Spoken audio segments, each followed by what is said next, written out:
김경래 최강 시사.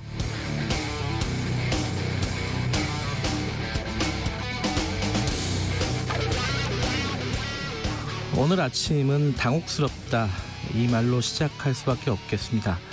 연관됐을 가능성이 높은 두 개의 사건이 현재로서는 아직까지는 따로 진행되고 있기 때문입니다.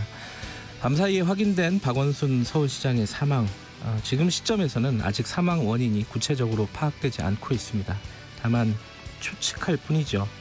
그리고 그 전에 박원순 시장의 비서가 박 시장을 성추행 혐의로 고소했다는 사실, 안희정 씨와 오고돈 씨에 이어 벌써 세 번째 광역단체장이라는 점이 그 당혹감을 더 크게 합니다. 시민운동가 출신 대권주자의 성범죄 의혹, 그리고 그 대권주자의 사망, 이 자극적이고 선정적인 제목의 사건을 우리 프로그램에서 어떻게 차분하고 냉정하고 균형 있게 풀어갈 수 있을지, 그리고 그게 가능할지, 아직 말을 아껴야 할 때지만 관련 사건을 다룰 수밖에 없는 상황. 시작부터 마음이 무겁습니다. 7월 10일 금요일 김경래의 최강시사 시작합니다.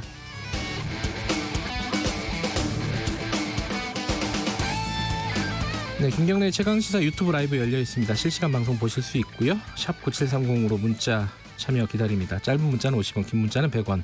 스마트폰 애플리케이션 콩 이용하시면 무료로 참여하실 수 있습니다. 오늘 1부에서는요, 박원순 서울시장 사건 좀 정리를 해보고요. 그리고 어제 이낙연 후보, 더불어민주당 당대표 경선에 출마한 이낙연 후보 인터뷰를 했죠. 오늘은 김부겸 후보 만나봅니다. 그리고 2부에서는요, 지금 검찰과 법무부 간의 갈등 봉합이 된 것 같지만은 여전히 불씨는 살아 있습니다.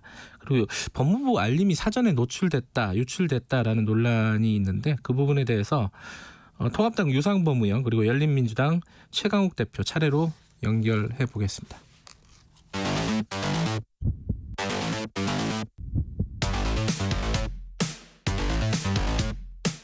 오늘 아침 가장 뜨거운 뉴스 언박싱. 네, 고발뉴스 민노기 기자 나와 있습니다. 안녕하세요. 안녕하십니까. 그리고 김민아 시사평론가 나와 계십니다. 안녕하세요. 안녕하세요. 좀 전제를 하고 제가 오프닝에서도 말씀드렸지만은 참 좀 뭔가 이야기를 디테일하게 풀어가기가 좀 난감한 상황입니다. 그렇죠? 그렇습니다. 네. 정확히 이제 사실관계가 파악된 것들은 지금 제한돼 있고, 네. 여러 개 이제 서로 떨어져 있는 팩트들을 또 어떤 추론이나 지금 네. 추정으로 추정으로 또 묻기에도 아직은 좀 이른 시점인 것 같아서 네. 어떤 사실을 어떻게 전해드려야 될지가 난감합니다. 네, 고인의 명복을 좀 자유롭게 빌기도 어려운 상황이고, 그렇다고 해서 고인을 비난할 수도 아직은 없는 상황이고, 조금 어려운 상황이긴 하지만은 지금까지 나왔던 얘기들은 일단 정리할 필요는 있겠어요. 어제 오후에 일단 실종 신고가 들어갔고, 그다음에 이제 수색 작업이 벌어졌죠. 그 이후의 상황 잠깐만 민동기 기자가 정리를 해주시죠. 일단 실종 신고가 정확하게 최초로 접수된 시각은 어제 오후 5시 17분이고요. 네. 박원순 서울시장이 실종 신고된 지 7시간 만인 오늘 0시께 숨진 채 발견이 됐습니다. 네. 어제 오전 10시 44분경 종로구 가회동에 있는 서울시장 공간에서 나온 것으로 확인이 됐고요. 네.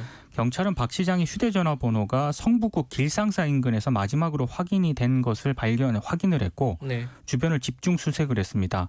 이때 어제 일부 언론이 유서가 발견이 됐다 이렇게 보도를 했는데, 네. 경찰은 사실이 아니다라고 일단 입장을 밝혔고요. 언론에 대한 얘기는 조금 이따가 다시 좀 정리를 해보죠. 네. 그리고 CCTV 확인 결과 박원순 시장은 등산로와 연결된 와룡공원에 10시 53분께 도착한 모습이 포착이 됐습니다. 그런데 공원을 지나서부터는 CCTV가 없어서 정확한 동선이 확인이 되지 않았습니다.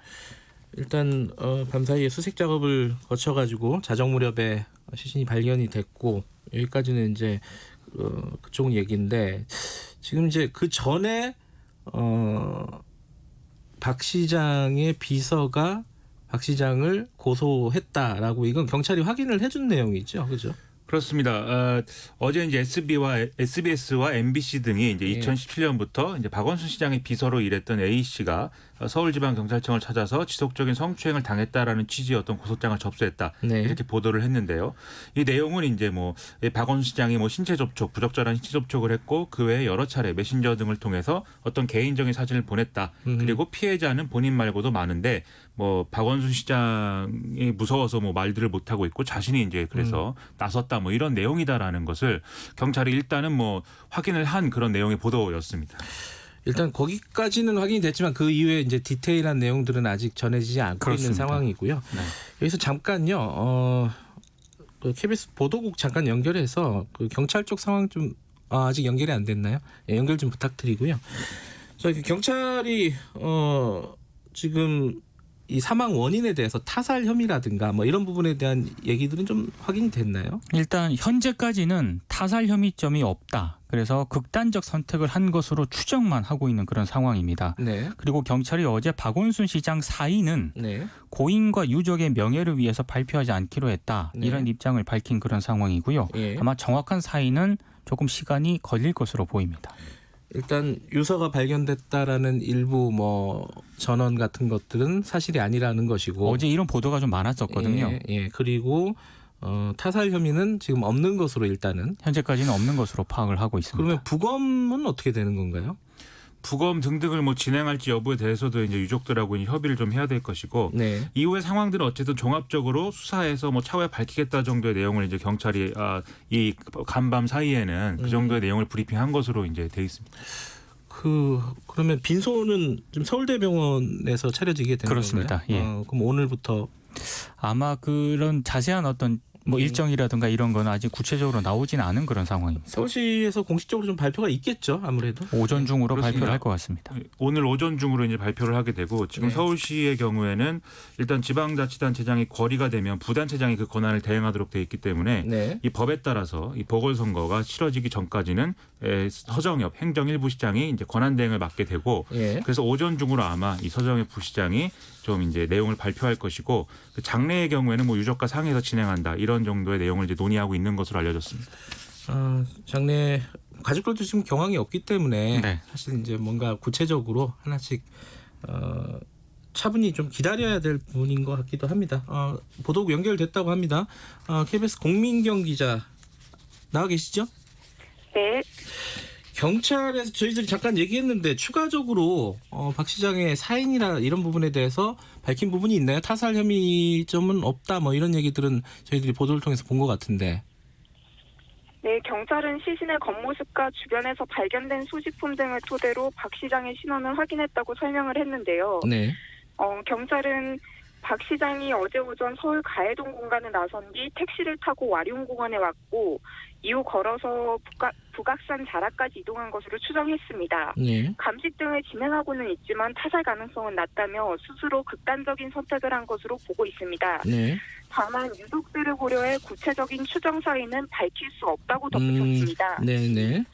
네, 또 현장에서 유서는 발견되지 않았다고 말했습니다. 네. 네, 좀 더 설명을 해드리면 네. 박 시장이 발견된 건 오늘 새벽 0시쯤입니다. 예. 장소는 서울 숙정문과 삼청각 사이, 그러니까 북악산 자락인데요. 박 시장의 모습이 CCTV에 마지막으로 포착된 와룡공원에서 1km 정도 떨어진 곳입니다. 네. 경찰과 소방대원 700여 명과 소방견 드론까지 투입해 대대적인 수색을 벌인 끝에 발견했습니다. 예. 지금 그 조문 일정은 저희들이 얘기하기로는 아직은 명확하게 결정된 거 없다는 식으로 알려졌는데 뭔가 추가적으로 나온 내용이 있나요? 아직 정해지지 않는 게 맞고요. 예. 서울대병원에는 취재진과 시민들 수십 명이 모여 상황을 지켜보고 있습니다. 네. 네, 현재 서울대병원 측은 장례식장에 박원순 시장의 빈소를 준비하고 있습니다. 네. 이미 빈소에는 서울시 관계자들과 유족들이 머물고 있는 것으로 알려졌는데요. 네. 경찰은 시신을 발견한 지 3시간여 만에 향해서 시신을 서울대병원으로 옮겼습니다. 박 시장의 시신이 병원에 도착하자 기다리고 있던 일부 시민과 서울시청 직원들을 오열하기도 했고요. 또 평소 박 시장과 인연이 있었던 민주당 의원 몇 명이 시신 이송전에 와서 기다리기도 했습니다. 예. 이후 박 시장은 병원 응급실로 옮겨졌고 의료진이 사망 진단을 내렸습니다. 네. 말씀드린 대로 아직 구체적인 조문 일정과 방법 등은 정해지지 않은 것으로 알려지긴 했는데 네네. 조만간 유족 간의 협의를 거쳐 정해질 것으로 보이고 앞으로 경찰이 시신 부검 여부를 결정하고 정확한 사망 경위 등을 조사할 걸로 보입니다. 알겠습니다. 뭐 지금 사회부도 정신이 없을 텐데 이렇게 연결해 주셔서 감사드립니다. 오늘 여기까지만 드릴게요. 고맙습니다. 네, 감사합니다. 지금 서울시가 이제 사실은 초유의 공백 사태가 되는 거 아니겠습니까? 네. 재보궐 선거를 해도 내년에 하는 거잖아요, 지금. 그렇죠. 내년 4월 7일에 이제 재보궐 선거를 하게 되는데, 네. 뭐 서울시장도 그렇지만 지금 사실 이제 사퇴한 오거돈 전 부산시장 이 문제도 있지 않습니까? 부산도 같이 이제 재보궐 선거를 하게 되겠죠. 그렇죠. 예. 그리고 지금 다른 지자체장들이 이제 재판에 걸려 있는 것들이 있기 때문에 뭐 경기도지사라든지 경남도지사 그리고 울산시장 등등의 어떤 이제 법적 처리 이런 것들에 따라서 뭐 보궐선거 가능성이 뭐 있다라고 볼 수가 있어서 좀 그러면 이제 4월 7일 내년 4월달 보궐선거는 상당히 이제 뭐 판이 커질 것이다 뭐 이런 얘기가 나오고 있는 상황입니다. 당장 이제 코로나 대책이라든가 이런 부분들에 그렇죠. 대해서 서울시의 이제 역할이 굉장히 크잖아요. 네. 그리고 지금까지 또 박원순 시장의 역할도 컸었고, 근데 이 부분이 어떻게 될 것인지 이런 거에 대한 입장들이 나와야 될 것 같아요. 네. 뭐 개인에 대한 어떤 조문 절차나 이런 것도 중요하지만 그렇습니다. 코로나라든가 지금 서울시에 현안들이 많이 있기 때문에 그 오늘 원래는 이제 부동산 대책에 대해서 당정협의를 이제 진행하고 그 진행한 이후에 이제 대책 발표를 한다는 게 이제 정부의 이제 계획이었는데 일단 이 부동산 대책에는 공급에 관련된 대책이 들어가야 되고 그렇죠. 그러자면 서울시와 이제 협의가 필수적입니다. 네. 근데 그 부분과 관련해서는 이제 지금 이 상황이 이렇게 됐기 때문에 네. 당정협의는 취소를 했고 하지만 이제 부동산 대책 자체는 이제 발표를 강행하는 걸로 일단은 그렇게 결론이 난 상황이라고 합니다. 부동산 문제는 좀 이제 시급한 문제이기 때문에 일단 발표는 하되 네. 당정 협의는 좀 미루는 그런 형태가 되겠네요. 근데 이 얘기를 좀 안 할 수가 없는데 어제 사실 이런 급박한 사건들이 생기면은 언론 보도들이라든가 취재 모습이라든가 이런 부분들이 눈에 잘 보이게 되잖아요. 또 그렇죠. 여러 가지 좀 뭐랄까 보기가 좀 힘든 모습들이 좀 있었어요. 몇 가지가 있는데요. 일단 오보가 많았습니다. 예. 경찰이 집중 수색을 하고 있는데 시신이 발견됐다라는 보도를 성급히 한 언론들이 좀 적지 않았고요. 그리고 현장에서 시신이 이제 박원순 시장이 시신이 발견됐다라고 보도를 했을 때 현장에서 이제 경찰이 브리핑을 했거든요. 네. 근데 그 일부 기자들이 그 박 시장의 뭐 시신 훼손 상태라든가 이런 거에 대해서 또 집중적으로 질문을 해서 이것도 논란이 좀 됐었고요. 네. 서울대병원 쪽으로 이제 응급차로 박원순 시장이 이송이 됐을 때 네. 그때 이제 일부 유튜버들이 또 굉장히 또 시신을 찍기 위해서 그 응급차에 또 좀 실랑이가 좀 벌어졌던 모양입니다. 촬영을 하려고요? 그렇죠. 좀 더 좋게 본인들 입장에서는 그런 거를 좀 잘 카메라에 담기 위해서 좀 그랬다고 하는데 좀 고인에 대한 예의는 정말 아닌 것 같습니다. 예. 과거에는 오보나 이런 건 있었는데 그런 모습들은 요즘에 보이는 모습인 것 같아요. 예전에 뭐 그런 유명 인사들의 사망 사건, 급작스러운 사망 사건들은 꽤 있었잖아요, 그죠? 그럴 때 취재 경쟁이나 이런 부분들이 보이긴 했었는데 이제 뭐 유튜버들이 이렇게 시신을 촬영하려고 하고 막 이런 부분들은 볼 수는 없었는데 네. 좀 새로운 모습이네요, 그런 부분은. 그 과거에야 뭐 좀 더 취재를 빨리 하기 위한 경쟁이다 뭐 이렇게 볼 수 있었던 측면이 있었는데 네. 이게 이제 시대가 점점 더 앞으로 올수록 클릭수 경쟁 그리고 좀 더 많은 어떤 수익을 노린 경쟁 이런 것으로 지금 상황이 비화되고 있어서 네. 보는 입장에서는 대단히 씁쓸한 그런 기분을 느낄 수밖에 없죠.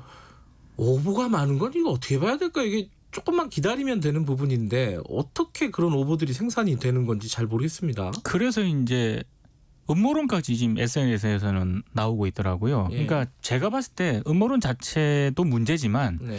언론들이 이렇게 오보를 많이 생산함으로써 대중들로 하여금 쓸데없는 그런 음모론에 좀 확신을 가지게 되는 뭐 그런 쪽으로 좀 가는 게 아닌가 이게 좀 우려되는 대목이 있더라고요. 물론 이제 일명 이른바 찌라시 이런 쪽에서 뭐 어제 사망했다라는 얘기가 경찰의 확인 없이 그냥 계속 돌았는데 그걸 기사화하는 건 또 다른 문제잖아요, 그죠? 그렇죠. 특히 이제 이런 어떤 특정 인물의 어떤 사망 여부 이런 것과 관련해서는 사실은 굉장히 조심해야 되는 그런 어떤 보도 행태가 필요하고 네. 그런 것에 대한 원칙이나 이런 것들을 사실 많이 얘기했습니다. 네. 그리고 늘 얘기하는데 실제로 일이 이렇게 벌어지면 너도 나도 사실은 이미 이제 이 사람은 사망했다라는 걸 전제하고 사실이 확인되기도 전에 그러한 맥락에 맞춰서 이제 기사를 쓰고 직접적으로 사망 사실이 확인됐다 이렇게 쓰지 않는다 하더라도 그 기사를 보면 누구라도 이것은 사망했다는 얘기다라고 알리는 그런 식의 이제 기사를 많이 양산을 해서 결과적으로는 어떠한 방금 말씀드린 클릭수 뭐 경쟁이라든지 이런 쪽으로 결국은 귀결되는 상황이 계속해서 반복되고 있는 거거든요. 예. 그래서 어떻게 해야 될지 모르겠습니다. 사실. 박 시장 고소 사건은 일단 종결된다라는 해석들이 많던데 그것도 좀 정확한 내용은 좀 기다려봐야 될 것 같습니다. 예. 부산과 통영, 거제 지역에 현재 호우경보 발효돼 있다고 합니다. 출근길 차량 운행에 주의하시기 바라겠습니다. 두 분 오늘 말하기가 여러 가지로 좀 어려운 상황인데 나와주셔서 감사합니다. 고맙습니다. 고맙습니다. 예, 민동기 기자 그리고 김민아 시사평론가였습니다. 지금 전국이 흐리고 대부분 비가 내리고 있습니다. 호우특보가 전라도 동부 지역과 경상도 지역을 중심으로 발효 중이고요. 조금 전 7시 30분을 기해서 부산과 통영, 거제를 중심으로 호우주의보가 호우경보로 강화된 상황입니다. 비구름이 점차 동쪽으로 이동을 함에 따라 경상도 지역은 오늘까지 또 경상북도 동해안과 강원 영동 지방은 내일까지 200mm가 넘는 아주 많은 비, 강한 비가 내린다는 점 염두에 두시고 주의를 기울이시는 것이 좋겠습니다. 오늘 낮 기온 어제보다 낮겠습니다. 지금 기온은 24.3도입니다. 지금까지 날씨 정보였습니다. 다음은 이 시각 교통 상황 알아보겠습니다. KBS 교통정보센터의 공인혜 씨입니다. 네, 이 시각 교통정보입니다. 오늘 가장 주의해야 할 건 빗길인데요. 특히 제주와 남부지방의 장대비로 사고가 연이어 발생하고 있습니다. 조심히 운행하셔야겠습니다. 한편 수도권 돌발 상황으로 불편해진 곳 서해안고속도로 목포 쪽 팔곡 분기점 부근인데요. 1, 2차로 막고 사고 처리 중이라 안산 분기점부터 3km 정체가 심하고요. 영동고속도로 강릉 쪽 월곡 분기점 부근 4차로에는 고장난 차 서 있어서 서창 분기점부터 꽉 막혀 있습니다. KBS 교통정보센터였습니다.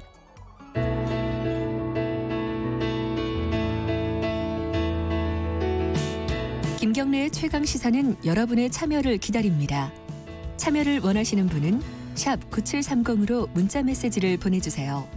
짧은 문자는 50원, 긴 문자는 100원입니다.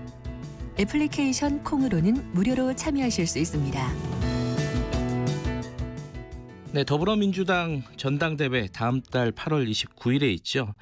이낙연 후보에 이어서 김부겸 후보도 경선 출마, 당대표 경선 출마를 공식적으로 선언을 했습니다. 어제 이낙연 후보 저희들이 인터뷰를 했고요. 오늘은 이어서 김부겸 후보 인터뷰를 좀 해보겠습니다. 지금 여당과의 협치 문제 그리고 각종 현안들, 부동산, 검찰 여러 가지 얘기할 얘기가 있습니다. 직접 연결해서 이야기 좀 들어보겠습니다. 더불어민주당 김부겸 당대표 후보 연결돼 있습니다. 안녕하세요. 네, 안녕하십니까. 김부겸입니다. 네. 밤사이에 큰 사건이 있어가지고 후보님도 마음이 편치가 않으실 것 같습니다. 이 소식 네. 들으면서 어떻게 생각을 하셨나요? 예, 지금 조금 더 여유가 있었으면 사실상 이렇게 프로에 나와서 김경래 선생하고 이야기하기가 오히려 정말 도저히 그런 용기가 안 나는 상황입니다. 네. 워낙 또 박 시장님이 우리 사회에 미친 영향도 크지만 또 저 개인적으로는 박 시장님하고 서로 세교를 한 지가 거의 한 40년 가까이 돼 가거든요. 네. 1980년대에 만났으니까. 네.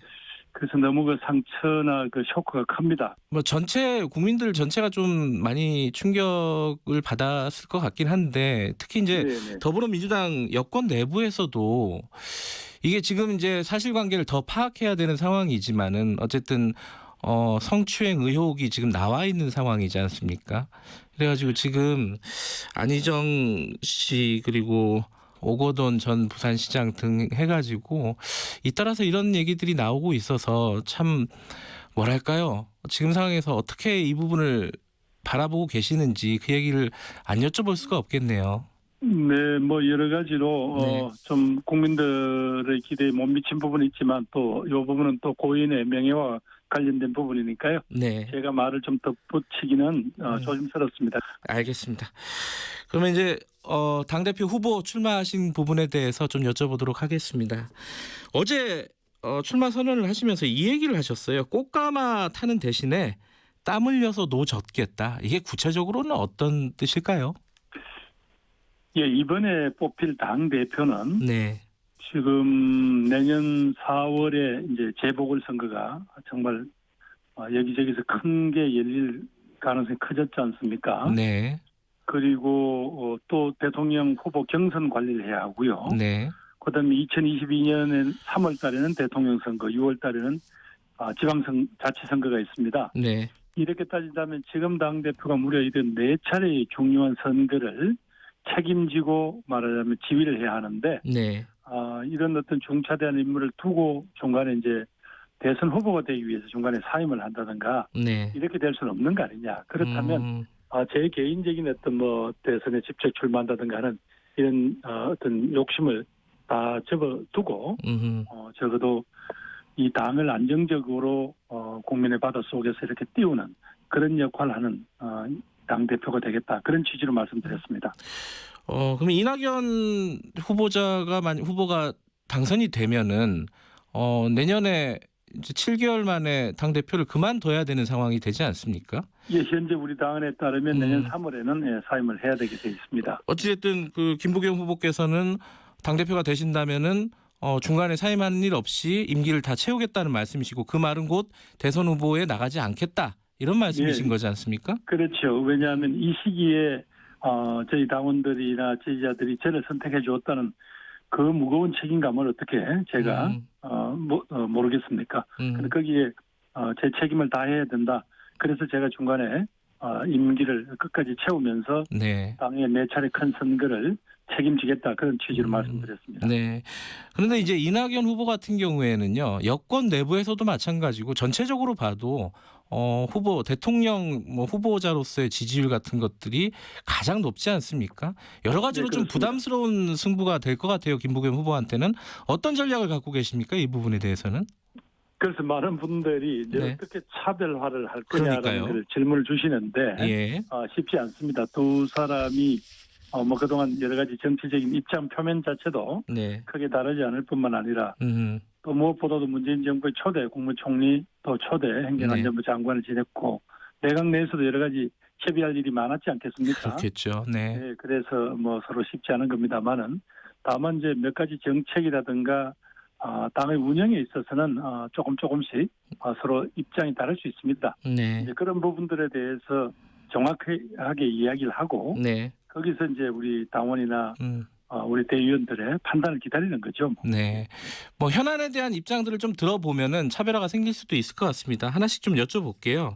일단은 당대표로서의 가장 큰 역할 중에 하나가 야당과의 관계잖아요. 지금 야당과의 관계가 좋지가 않습니다. 딱히 어떤 돌파구가 마련되지 않고 있고 게다가 공수처법 관련돼서는 아예 협조 자체가 지금 안 되고 있는 상황인데 이런 부분들을 돌파하실 수 있는 보관이라든가 묘수라고 할까요? 어떤 걸 생각하고 계십니까? 예, 그 부분은 사실은 김태년 원내대표가 조영 원내대표하고 사이에서 한 두어 차례 합의가 된 것들이 자꾸 이제 깨어졌지 않습니까? 네. 이제 그런 부분들이 저도 좀 답답한데 다만 미래통합당의 김종인 비대위원장님이나 조영 원내대표께 요청드리고 싶은 것은 결국은 저희들이 주장하는 것 중에 정말로 여러분들이 대한민국을 사랑하기 때문에 못 해주겠다 이런 부분이 있다면 그건 정말 토론을 해보지만 그렇지 않은 부분들 지금 공수처 출범이라든가 이런 부분들은 이미 다 합의가 어쨌든 국회를 통해서 법제화되고 합의가 된 부분이고요. 심지어 공수처장에 대해서는 그런 오해가 있으니까 공수처장을 임명할 때 야당한테 사실상 비토권을 준 것 아닙니까? 7의 추천위원들 중에서 2사람을 야당의 몫으로 할애를 했는데 그 2사람이 반대하면 누구도 공수처장이 임명이 안 된단 말이죠. 그래서 이런 안전장치까지 둔 이상 국민의 입장에서 생각한다면 이런 부분들은 협조를 하고 그다음에 몇 가지 이제 저희들이 하는 정책적인 거에서 미래통합당하고는 입장이 틀릴 수 있습니다. 이런 부분들에 대해서는 조금 더 토론도 하고 또 국민들의 여러 가지 판단을 기다리는 좀 그런 이제 예를 보여주십사고 요청드리고 싶네요. 지금 상황에서 근데 야당은 후보 추천위원회 구성조차 협의를 안 하겠다는 겁니다. 그러면은 법 개정까지 불사하겠다 이렇게 볼 수 있나요? 지금의 입장대로? 뭐 지금 원내 지도부는 좀 네. 조심스럽습니다만은 이제 당내 의원들은 네. 또 우리 당 지지자들은 그렇게라도 해라. 네. 얼마나 그동안 이제 검찰 개혁을 위해서 우리가 목소리를 높여왔고 네. 여기까지 이제 밀고 왔는데 겨우 이런 정도 이유 때문에 야당의 볼모가 돼서 제도 자체가 출범을 못한다면 네. 이거는 뭔가 고쳐야 되는 거 아니냐라는 그런 어떤 목소리가 나오고는 있습니다. 네. 그러나 이 문제에 대해서는 아마 원내 지도부의 전략이 있을 테니까 예. 조금 더 지켜보는 게 맞는 것 같습니다. 알겠습니다. 최근에 가장 큰 현안 중에 하나가 부동산입니다. 어제 이낙연 후보도 결과적으로는 부동산 정책, 문재인 정부의 부동산 정책이 실패했다. 이런 부분에 대한 입장을 밝혔는데요. 김부겸 후보께서는 지금 문재인 정부의 부동산 정책에 대한 평가를 하신다면 어떻습니까? 예, 뭐 저도 마찬가지죠. 여러 다른 그 부동산 정책 중에서 특히 가장 국민들이 민감한 게 이 주거 문제잖아요. 네. 소위 이제 뭐 아파트로 대변되는 네. 이제 이 문제들이 사실상 거의 이제 주거의 대상이 아니라 거의 투기 내지는 뭐 어떤 소유의 어떤 각축장이 돼버렸단 말이죠. 네. 거기에서 여러 가지 저희들이 어떤 그 시장에 참가하는 그분들의 어떤 그 욕망을 제대로 지금 저희들이 정확하게 파악을 하고 네. 거기에 맞는 대책을 못 내놓았다는 점에서 또 그동안 한 20차례 가까운 네. 대책을 내놓았습니다만은 그 말하자면 이 폭등을 못 막았다는 측면에서 네. 저희들이 반성을 해야죠. 오늘 부동산 관련된 정책들이 발표가 된다고 합니다. 네. 근데 이제 주로 이제 세금과 관련된 거라고 다들 예측을 하고 있는데 이제 세금을 인상해서 부동산을 잡을 수 있느냐? 뭐 김종인 미래통합당 비대위원장도 그렇게 얘기를 했는데 정책 방향에 대해서는 뭐 공급을 조금 더 생각해야 되는 거 아니냐 이런 쪽도 있고요. 김부겸 후보께서는 어떻게 생각하십니까? 저는 한 세 가지를 엮어야 된다고 봅니다. 예. 우선은 보유세를 강화해야 합니다. 이것은 OECD 국가들의 평균에 비해서도 네. 오히려 낮거든요. 그래서 OECD 평균 수준까지는 적어도 보유세를 강화해서 네. 집을 많이 가지고 있는 것이 곧 부담이 되도록 해야지 그게 무슨 재산 정책의 수단이나 투기 성공으로 보여서는 안 되겠죠. 네. 그러면서도 분명히 내 집을 갖고자 하는 그런 어떤 욕망, 네. 건강한 욕망이라고 할 수 있겠습니다만 네. 그분들의 기회를 차단하는 건 또 안 되지 않습니까? 네. 그런 점에서 지금 현재 유휴부지나 혹은 우리가 활용이 가능한 어떤 여지가 있는지를 네. 공급 사이드 쪽을 철저히 여러 가지 찾아내야 될 것 같고요. 네. 그런 점에서 지금부터 주로 택지를 만들어서 민간에 분양하고 민간이 비싼 값으로 어떤 아파트 값을 올리는 이런 악순환도 분명히 이번에 제도 개혁을 해야 됩니다. 네. 그러면서도 그동안 좋은 취지로 도입됐던 소위 임대 등록제 예. 이 부분들이 이분들이 결국은 다주택 소유를 사실상 합법화해주고 장려하는 꼴이 돼버렸어요. 네. 약 한 등록된 걸로 약 한 50만 가구가 지금 150만 채를 지금 소유하고 있다는 거 아닙니까? 네. 이게 오히려 이제 어떤 전세금의 급격한 인상을 막고 하는 이런 좋은 취지에서 도입이 됐는데 이런 부분들이 작동을 안 하고 있단 말이죠. 네. 그래 이 부분하고 결국은 또 마지막 국민의 건강한 욕망이라고 할 수 있는 생애 최초 주택 구입자들에 네. 대한 어떤 지원 이건 분명히 보니까 각 나라마다 그 정책 패키지로 엮었더라고요. 네. 그리고 이런 것들을 엮어야만 국민의 주거 안정권이 보장이 되고 또 내 집 마련하겠다는 어떤 건강한 국민들의 어떤 욕망 자체도 우리가 잘 이렇게 유도할 수 있다고 할까요? 그렇게 되는 것 같습니다. 하나의 정책만으로는 안 된다 이런 네, 그렇죠. 말씀이신데요. 예. 그러나 분명한 거는 네. 어떻게 하더라도 이런 방식으로 이렇게 이제 이 투기 수요나 혹은 투기의 열풍 때 네. 정부의 정책 의지가 실종된다든가 꺾인다든가 그렇지는 않다 하는 걸 분명히 보이려면 오늘 아마 여당에서 발표하고는 네. 그런 어떤 그 보유세를 대폭 높이는 네. 그런 건 분명히 시장이 분명한 신호를 줘야 되겠죠. 그린벨트 해제 관련해서는 어떤 입장 갖고 계세요? 예, 이 문제에 대해서는 그동안 이제 오늘 유명을 달리하신 박원순 시장님께서 워낙 이 문제에 대해서 강한 어떤 철학적 혹은 또 가치적 입장을 갖고 계셨기 때문에 이 문제는 조금 전해가는 게 좋겠습니다. 알겠습니다. 그럼 차후에 저희들이 기회가 있으면 여쭤보도록 하고요. 네. 검찰 얘기 하나만 여쭤보죠. 지금 이제 사태가 좀 봉합되는 분위기긴 한데 여전히 이제 그 법무부와 검찰과의 갈등, 법무부 장관과 검찰총장과의 갈등은 불씨가 남아 있다고 많이들 보고 있습니다. 지금 상황이 오게 된 근본적인 원인이 뭐라고 진단하십니까? 예, 그동안 법무장관과 검찰총장 간의 무슨 갈등처럼 비춰서 네. 우리가 조금 잊고 있는 건데요. 네. 이 사건의 발단은 결국은 검찰 일부 인사하고 법조를 출입하는 그 언론계 인사들이 말하자면 자기들끼리 담합을 해서 네. 한 자연인 정확하게 이름이 나왔던 거죠. 유시민 전 장관을 예. 어떤 형태로 엮어보자라고 하는 어쩌면 엄청난 범죄를 모의한 겁니다. 네. 그런데 그 본질이 없는 어디 가고 없고 지금은 자꾸 마치 무슨 법무장관과 검찰총장의 갈등처럼 되어 있습니다만 네. 이 문제에 대해서는 당연히 법무장관이 이 상황을 지휘하는 그게 따라줘야 되죠. 그게 네. 대한민국의 어떤 권력기관도 결국은 국민의 위임받은 어떤 대통령 권력으로부터 네.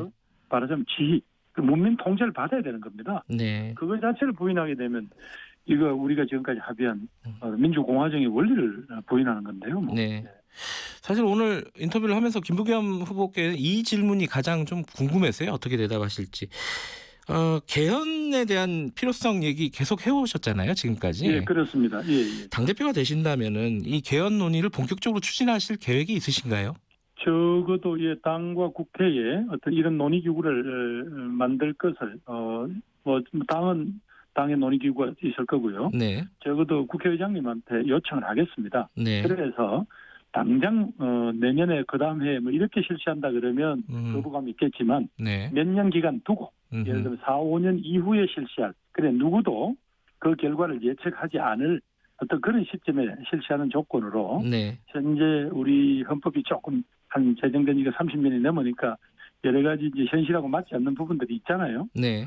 그다음에 또 과도하게 집중된 대통령에 대한 권력 집중 네. 그러면서도 또 단임이란 말이죠. 네. 그러면서 또 중앙정부가 너무 지방에 대해서는 거의 과도할 정도로 지배당하고 있는 네. 어떤 지방 분권이라든가 또 국민의 권리 신장이 옛날하고는 비교할 수 없을 정도로 요청이 되고 있거든요. 네. 이런 부분들을 엮어서 저는 진지한 토론을 하고 네. 그 개헌안을 만들기 위해서 노력해야 된다고 생각합니다. 하나하나 다 지금은 이걸 제기하기에는 코로나19라는 재난도 있고 이래서 적절한 시기가 아니라고 보는 거죠. 다음 대통령 선거 전에 개헌을 마무리하겠다 이런 플랜은 아니시네요, 그죠?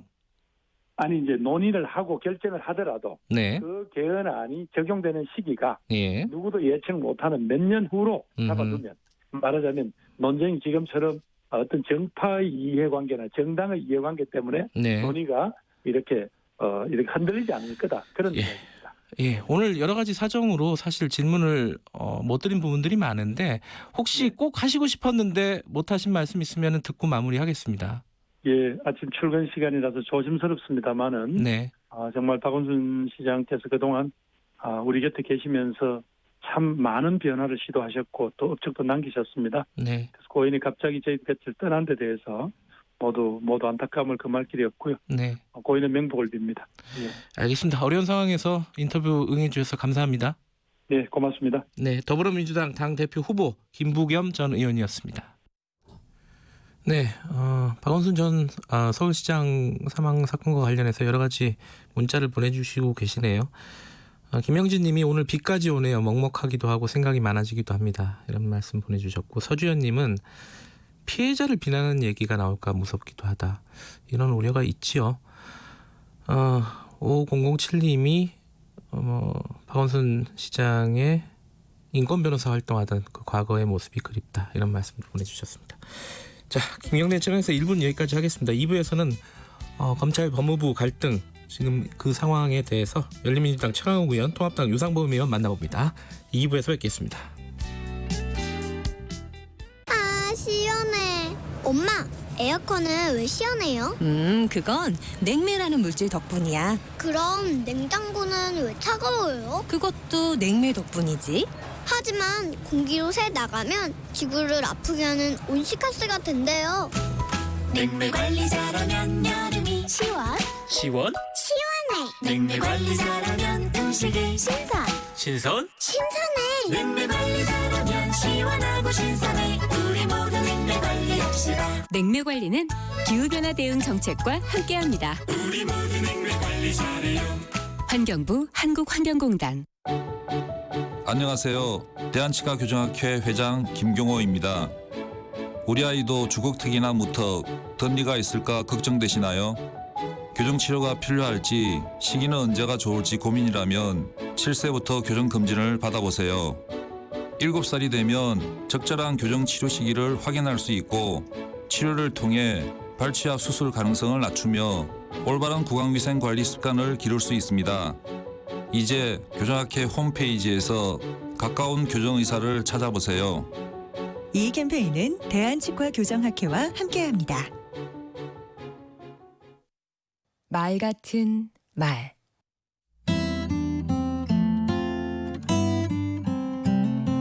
안녕하세요. 강원국입니다. 회사 다닐 적 상사에게 이런 얘기를 들었습니다. 왜 직원들은 늘 칭찬받고 싶어 하면서 윗사람 칭찬하는 데는 인색해요? 그런 사람을 보면 아부한다고 비아냥거리기나 하고.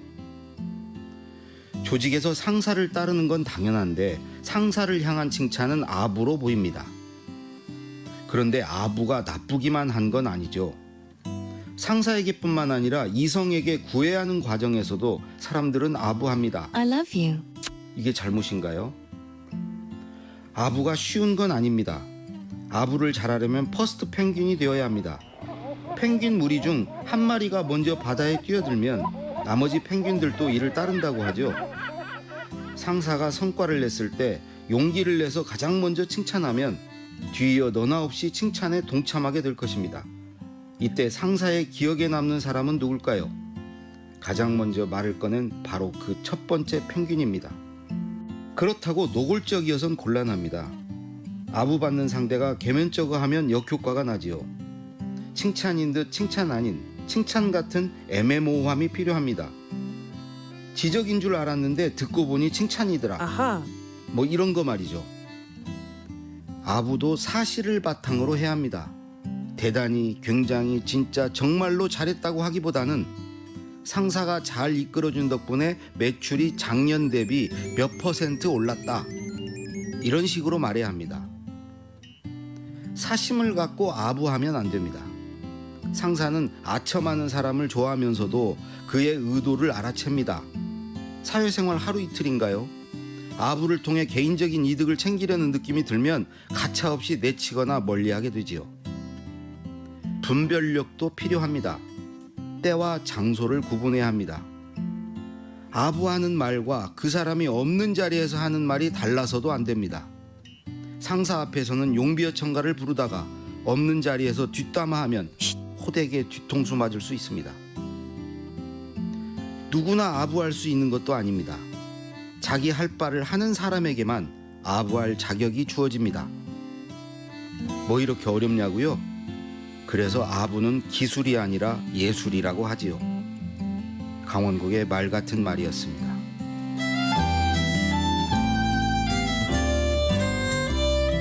용감하고 현실적인 아부 한마디. 한 방울 삶의 윤활유가 됩니다.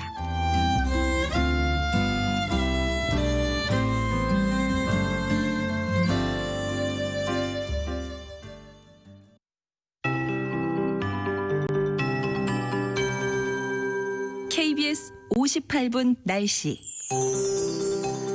지금 정체전선이 남해안 지역 가까이 다다른 데다가 이 정체전선상에 발달하는 저기압이 오늘은 남부지방, 내일은 동해상으로 이동을 할 것으로 보입니다. 이 때문에 전국에 흐리고 비가 내릴 텐데 특히 남쪽 지역, 특히 동쪽 지역을 중심으로 강한 비 예상되고 있습니다. 부산과 거제, 통영 지역은 호우주의보가 호우경보로 강화된 상황이고 그 밖에 경상도 지역, 또 전라도 동부 지역은 호우주의보가 내려진 곳이 많습니다. 예상 강우량 경상남도, 경상북도, 강원 영동지방과 울릉도 독도 지역 적게는 50mm, 이 가운데 200mm 이상 비가 내리는 곳이 있을 것으로 보이고 경상북도 내륙 지역도 30에서 80mm의 아주 많은 비 예상되고 있습니다. 경기 북부 지역이나 충청북도, 전라북도 지역은 20에서 60mm, 서울과 경기 남부, 강원 영서 지역, 충청남도, 전라남도 서부와 제주도 지방은 10에서 40mm 정도인데 제주도 산간 지역은 60mm 이상 비가 비가 내리는 곳도 있겠습니다. 대부분 오늘 밤에 비가 그칠 것으로 보이지만 경기 북부 지역이나 강원도, 경상북도 동해안 지역은 내일 아침까지도 이어진다는 점 참고하시기 바랍니다. 오늘 낮 최고 기온은 22도에서 28도 사이가 되겠고 대부분 어제보다 낮겠습니다. 지금 서울 기온 24.5도, 지금까지 서울은 0.1mm의 비가 내렸습니다. 윤지수입니다.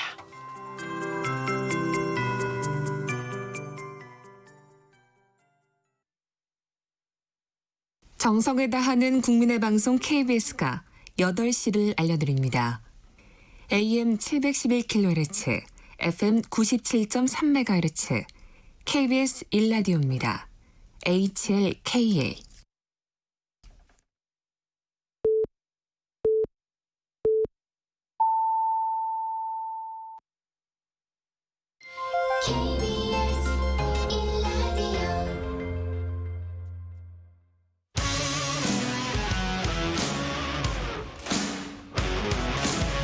뉴스타파 기자 김경래 최강 시사. 김경래 최강 시사 2부 시작하겠습니다. 윤석열 검찰총장이 어제 검언유착 의혹, 이른바 검언유착 의혹 사건을 직접 지휘하지 않고 중앙지검 수사팀이 자체적으로 수사하게 하겠다고 밝혔습니다. 결과적으로 보면은 추미애 장관의 수사 지휘를 수용한 셈인데, 그 수용을 하면서 냈던 입장문에 대한 해석들이 조금 제각각인 것 같습니다. 그리고 그 과정에서 법무부의 어떤 알림, 공개가 되지 않은 알림이 밖에 유출이 되면서 이게 여러 가지 말들이 나오고 있습니다. 관련된 얘기를 오늘은 양쪽 얘기를 들어보죠. 먼저 미래통합당부터 연결해 보겠습니다. 법사위에 계시죠? 유상범 의원 연결돼 있습니다. 안녕하세요. 예, 반갑습니다. 유상범입니다. 이 얘기 좀 여쭤보고 한마디는 듣고 가야 될 것 같습니다. 박원순 서울시장이 사망한 채로 발견이 됐습니다. 네네. 굉장히 충격적인 사건인데 네. 정치권 역시 이 부분에 대해서 신경을 쓰실 수밖에 없을 것 같아요. 어떻게 생각하십니까? 일단 어떤 미투 사건이 발생되면서 네. 그것에 대해서 어떤 책임을 지는 차원에서 아마 네. 자살이라는 극단적인 어떤 선택을 하신 것 같습니다. 지금까지 추정이지요. 네네. 네네. 네. 그렇게 그래서 그렇게 그런 모습인데 네. 어떤 고인의 어떤 그런 상황에 대해서는 깊이 안타깝게 생각을 합니다만 네.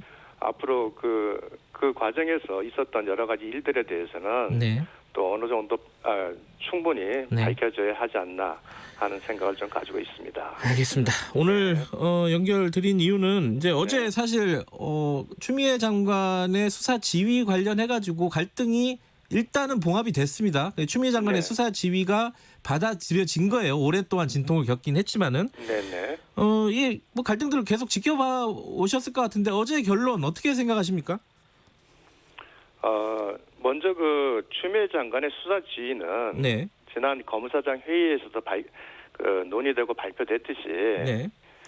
구체적 수사 지휘라는 8조의 범위를 벗어나서 검찰청법 12조에 네. 검찰총장의 지휘 감독권을 배제하는 지휘라는 지휘이기 때문에 네. 그것이 위법하다는 것은 검사장 회의에서도 밝혔고 저도 주장한 바 있습니다. 네. 그럼에도 불구하고 이제 추 장관은 계속 이 위법한 수사 지휘를 네. 계속 자기 고수하는 입장이었고 네. 만일 이거를 거부한다면은 네. 결국은 그 후속 조치로서 네. 추 장관의 감찰 지시나 직무정지 같은 여러 가지 큰 혼란이 발생한 것이 예상이 되었습니다. 네. 아마 윤석열 총장의 입장에서는 네. 그로 인한 어떤 검찰과 국가적 혼란 이런 것을 방지하기 위해서 대승적 차원에서 네. 이걸 수용하지 않았나 이렇게 생각이 됩니다. 그러니까 애초에는 권한쟁의 심판이라든가 이런 부분들도 얘기가 나왔었는데 그런 것들을 진행하지 않은 이유는 지금 말씀하신 대로 대승적인 차원이다 이렇게 해석을 하신다는 거죠? 권한쟁의 심판이라는 것은 이렇습니다. 네. 일단 추 장관의 네. 권한이 발동돼서 네. 그것이 시행이 됐다는 전제하에 그 시행된 것이 적법한의 여부를 다투는 것입니다. 네. 그러니까 그것을 받지 않는다면 네. 권한쟁의 심판까지 가지 않는 거죠. 네. 그러니까 그래서 수용했기 때문에 네. 향후에 권한쟁의 심판을 청구할지 여부는 네. 아마 다시 뭐 검토될 수 있지 않나 이렇게 생각을 하고 있습니다. 아직 여지가 남아 있다고 보시는 거네요. 예, 그렇습니다. 야당에서는 지금 추미애 장관을 직권남용 혐의로 고발하겠다는 입장을 얘기하셨어요. 이거 진행하는 겁니까? 직권남용 혐의로 어제 고발장을 제출했습니다. 제출하셨나요 벌써? 예, 그렇습니다. 이게 직권남용이 아니라 합법적인 권리 행사라고 법무부는 얘기를 하고 있잖아요. 예, 법무부는 그렇게 주장을 합니다만, 예.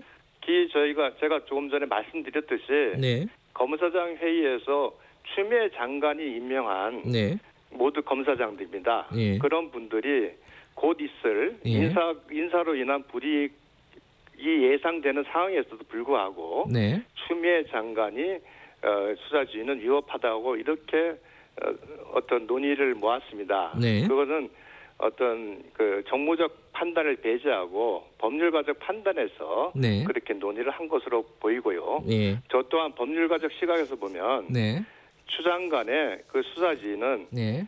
8조가 갖고 있는 예. 해석의 한계를 분명히 벗어난 위법한 지휘라는 것이 저의 입장입니다. 예. 그래서 그 위법한 지휘고 그것이 12조의 검찰총장의 권한을 네. 배제하였기 때문에 네. 이건 위법하다 이런 말씀을 드리겠습니다. 지금 그 법사위 소집하고요. 야당에서는 네네. 법사위 소집하고 윤석열 총장을 출석을 요구하겠다 이렇게 밝히시지 않았습니까? 그죠? 네, 그렇습니다. 지금 여당에서는 뭐 그럴 필요 있겠냐라는 입장인 것 같은데 이게 네. 그러면은 성사가 어려운 거 아니겠습니까? 그죠?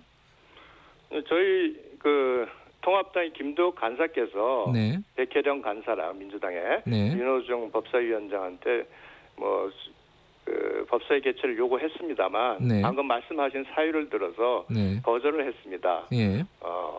그러나 뭐 법사위라는 것은 원래 제적 4분의 1의 요청이 있으면 개원을 해야 되는데도 불구하고 거절한 것은 분명히 문제가 있다는 점을 지적하고 싶고요. 네. 뭐 과거에 또 그 사개 특유에서 검찰총장이 출석한 바도 있습니다. 네. 그리고 지난주에 법사위가 열렸을 때 네. 민주당만이 모여서 법무부 장관에게 많은 변명의 기회를 주셨죠. 네. 그때 속기록을 보면 김진애 의원도 그렇고 윤호중 그 법사위원장도 검찰총장의 출석이 좀 이상하다 그러면서 사실상 네. 출석에 동의하는 듯한 그 발언도 있습니다. 그래서 이건 당연히 민주당에서 이렇게 논란이 되고 있는 사안에 대해서 네. 법무부 장관의 네. 일방 주장과 변명만을 계속 들어서 언론에 보도됐는데 예. 이제는 그 사건에 대한 게 아니라 수사지휘의 적정성 문제니까 예. 당연히 윤석열 총장도 불러서 네. 저희가 다 같이 설명을 듣고 국민들에게 그 실체에 대해서 알려줄 의무가 있다 이렇게 생각을 합니다. 네. 어제 그 대검에서 입장을 내고 법무부에서 입장을 내고 이렇게 좀 복잡한 상황 이 와중에 네. 열린민주당 최강욱 대표가 SNS에 법무부의 알림이라는 글을 올렸습니다. 네. 이걸 가지고 지금 미래통합당에서는 제2의 국정농단이다. 최순실의 그림자가 어른거린다. 이렇게 얘기하셨어요. 이게 어떤 의미로 말씀하신 거예요? 법무부 장관의 네. 입장문이라는 것은 네. 공식적인 행위입니다. 예. 공식적인 행위를 하기 위해서 여러 가지 이제 가안이 만들어지고 하는데 네. 그 가안이 전혀 그 공조직에서 벗어난 네. 다른 사람들에게 네. 그 특정 사람들에게 네. 전파가 돼서 네. 그것이 사전에 공유되고 있다는 것은 분명히 최순실 그에게 네. 발표문 초안이 내려간 것과 같이 행태가 동일합니다. 모습이. 네. 그렇다면 이거는 당연히 제2의 국정농단의 모습을 가지고 있다. 이렇게 우리는 판단하고 주장한 것입니다. 법무부는 이게 뭐 최강욱 대표에게 전달한 건 아니고 일부 직원이 지인에게 전달을 했는데 그 과정에서 좀 퍼진 것 같다 이런 입장을 밝혔어요. 여기에 대해서는 이 해명에 대해서는 어떻게 생각하십니까? 일부 지인이라는 분들이 보니까 조국 백서를 만들었던 분들이고 뭐 최민희 전 의원입니다. 최민희 전 의원이 직접 받은 걸로 확인이 되신 건가요? 가 아닙니다. 그건 제가 그건 언론의 보도를 보고 나왔는데 최민희 전 의원 등에 이렇게 뭐 다 글이 올랐다고 하더라고요. 언론 보도를 보니까. 네. 그러면은 그것은 결국은 특정한 정치권의 세력과 어떤 내부의 의사결정의 내용이 전달됐다는 것은 그 자체로 국정에 관해서 서로 간에 논의가 있었다고 당연히 의심을 받을 수밖에 없습니다. 그렇다면 저희는 그 부분에 대해서 최순실의 연설문 초안 유출과 같은 형태이니 당연히 그 부분이 국정농단의 모습이다라고 주장을 하는 것이고요. 이건 논란을 피할 수는 없을 거로 생각이 됩니다. 이건 어떻게 해야 된다고 보십니까? 뭐 조사, 감찰을 해야 된다고 보십니까? 아니면 어떤 식으로 이건 풀어야 될 거라고 보세요? 법무부의 변명은 제가 봐도 아무리 봐도 이해가 가지 않습니다. 그래서 법무부 내에서 자체적으로 다시 그 경위를 정확히 밝혀서 일단 언론에 그러니까 일반 국민들이 납득할 수 있을 만한 설득을 그 결과를 내놔야 된다고 생각이 되고요. 조속한 시간에 그와 같은 내용이 발표되지 않고 뭐 추가 설명도 납득할 수 없다면 결국은 그 법무부 장관의 발표문이라는 중요한 공무상의 내용이 외부로 유출된 것이니까 공무상 비밀 누설 등의 문제가 제기되고 결국 이건 수사로 이어져야만 한다는 것이 저의 생각입니다. 고발도 지금 고려하고 있다 이런 말씀이신 거네요? 현재까지 고려하고 있지 않습니다만 뭐 어쨌거나 법무부에서 여러 가지 변명을 하고 있으니 그 부분에 대해서 한번 들어보고 추후에 판단을 하겠습니다만 뭐 궁극적으로 진상 규명이 안 된다면 당연히 뭐 추후에는 수사까지 검토가 돼야 되지 않나 이렇게 생각을 하고 있습니다. 일단 해명을 지켜보고 그게 납득이 안 되면은 수사까지 고려해 볼 만하다 이런 말씀이시네요. 네, 그렇습니다. 알겠습니다. 오늘 말씀 여기까지 드릴게요. 고맙습니다. 예, 고맙습니다. 미래통합당 유상범 의원이었고요. 바로 연결하죠. 좀 당사자십니다. 열린민주당 최강욱 대표 연결돼 있습니다. 안녕하세요. 예, 안녕하세요. 대표님에도 이건 좀 여쭤봐야 될 것 같습니다. 좀 어려운 얘기지만은 그 박원순 서울시장 이 충격적인 사건에 대해서 정치권 대표, 공당의 대표를 연결했으니까 한 말씀은 드려야 될 것 같습니다. 예. 네, 너무 황당하고 참담합니다. 그 고인의 그 안타까운 선택을 또 정치적으로 이용하려고 준동하는 사람들이 있는 것 같아서 더 속상하고요. 이런 날 또 이런 주제로 인터뷰를 해야 되는 날이 현실 자체가 참 슬픕니다. 네. 알겠습니다. 지금 이제 유상범 의원 얘기 들으셨죠? 전화로? 예, 좀 들었습니다. 예. 지금 이제 그 법무부 알림 그 SNS 얘기는 조금 이따 여쭤보고요. 먼저 어제 상황부터 좀 여쭤볼게요. 어제 그 대검과 법무부에서 입장을 낸 부분에 대해서 지금 그 대검 쪽에서 입장 낸 걸 보면은 그 과거에 2013년 댓글 사건 윤석열 총장이 당시에 수사팀장으로 있었던 그 사건을 언급을 했어요. 그것은 지금 법무부가 수사를 방해해서 어쩔 수 없이 윤석열 총장이 수사 지휘권을 내려놓는 것 같다. 이런 식의 뉘앙스로 읽힐 수도 있을 것 같습니다. 여기에 대해서는 어떻게 생각하십니까? 끝까지 그 대한민국의 검찰총장으로서 당당하지 못하고 담백하지 못한 모습을 보여서 참 안타깝고 딱하게 생각하는데요. 그렇게 하는 의도는 제가 짐작이 갑니다. 그러니까 본인을 피해자의 위치에 계속 두고 싶어 하는 거죠. 그렇게 하는 이유는 정치적인 이득을 위해서 그렇게 하는 것이라고밖에 안 보입니다. 본인이 국정원 댓글 수사팀장으로 있을 때 배제되던 상황과 지금의 상황은 명백히 본인의 위치를 생각해봐도 다르다는 걸 알 겁니다. 그때와 지금을 등치시키려고 하는 점에 대해서 장관께서 명확히 지적을 하셨죠. 그때 당신이 겪었던 그 수사팀으로서의 심정과 지금의 수사팀이 겪었을 심정을 생각해봐라. 이렇게 말씀하신 게 온당한 부분이지 본인이 마치 정치적으로 무슨 탄압을 받은 피해자인 것처럼 명백히 불공정하고 부당하게 수사에 개입하려다가 지금 그것이 저지당한 상황인데 네. 그걸 호도하려는 정치적인 수사 외에는 아무것도 아니라고 생각합니다. 네.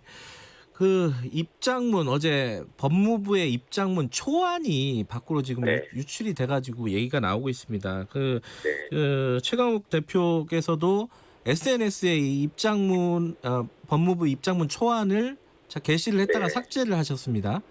네. 이게 최순실 사건과 같이 사전에 유출된 거다 정치권에 네. 뭐 네. 이렇게 지금 규정을 하고 있습니다. 지금 야당은 여기에 대해서는 어떻게 생각하십니까?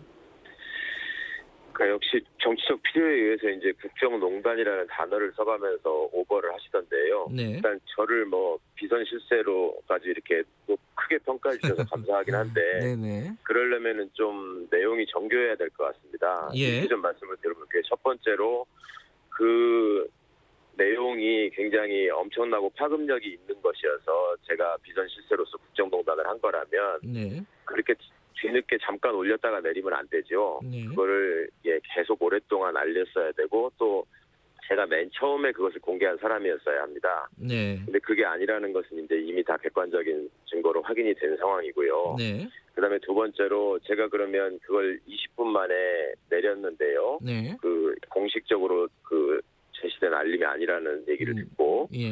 근데 그러면은 그 내용 자체가 굉장히 민감하고 이상한 거라서 네. 얼른 감춰야 될 필요성이 있어서 네. 그렇게 화급히 내렸다면 또 모르겠습니다. 네. 그런데 그 내용은 그런 내용이 아니고 뭐 타당한 내용이었죠. 네. 그리고 그 내용이 작성된 과정이나 시간대가 장관께서 어젯밤 늦게 본인의 어떤 그 카카오톡, 네. 텔레그램 뭐 이런 송수신 내용까지 다 밝히시면서 네.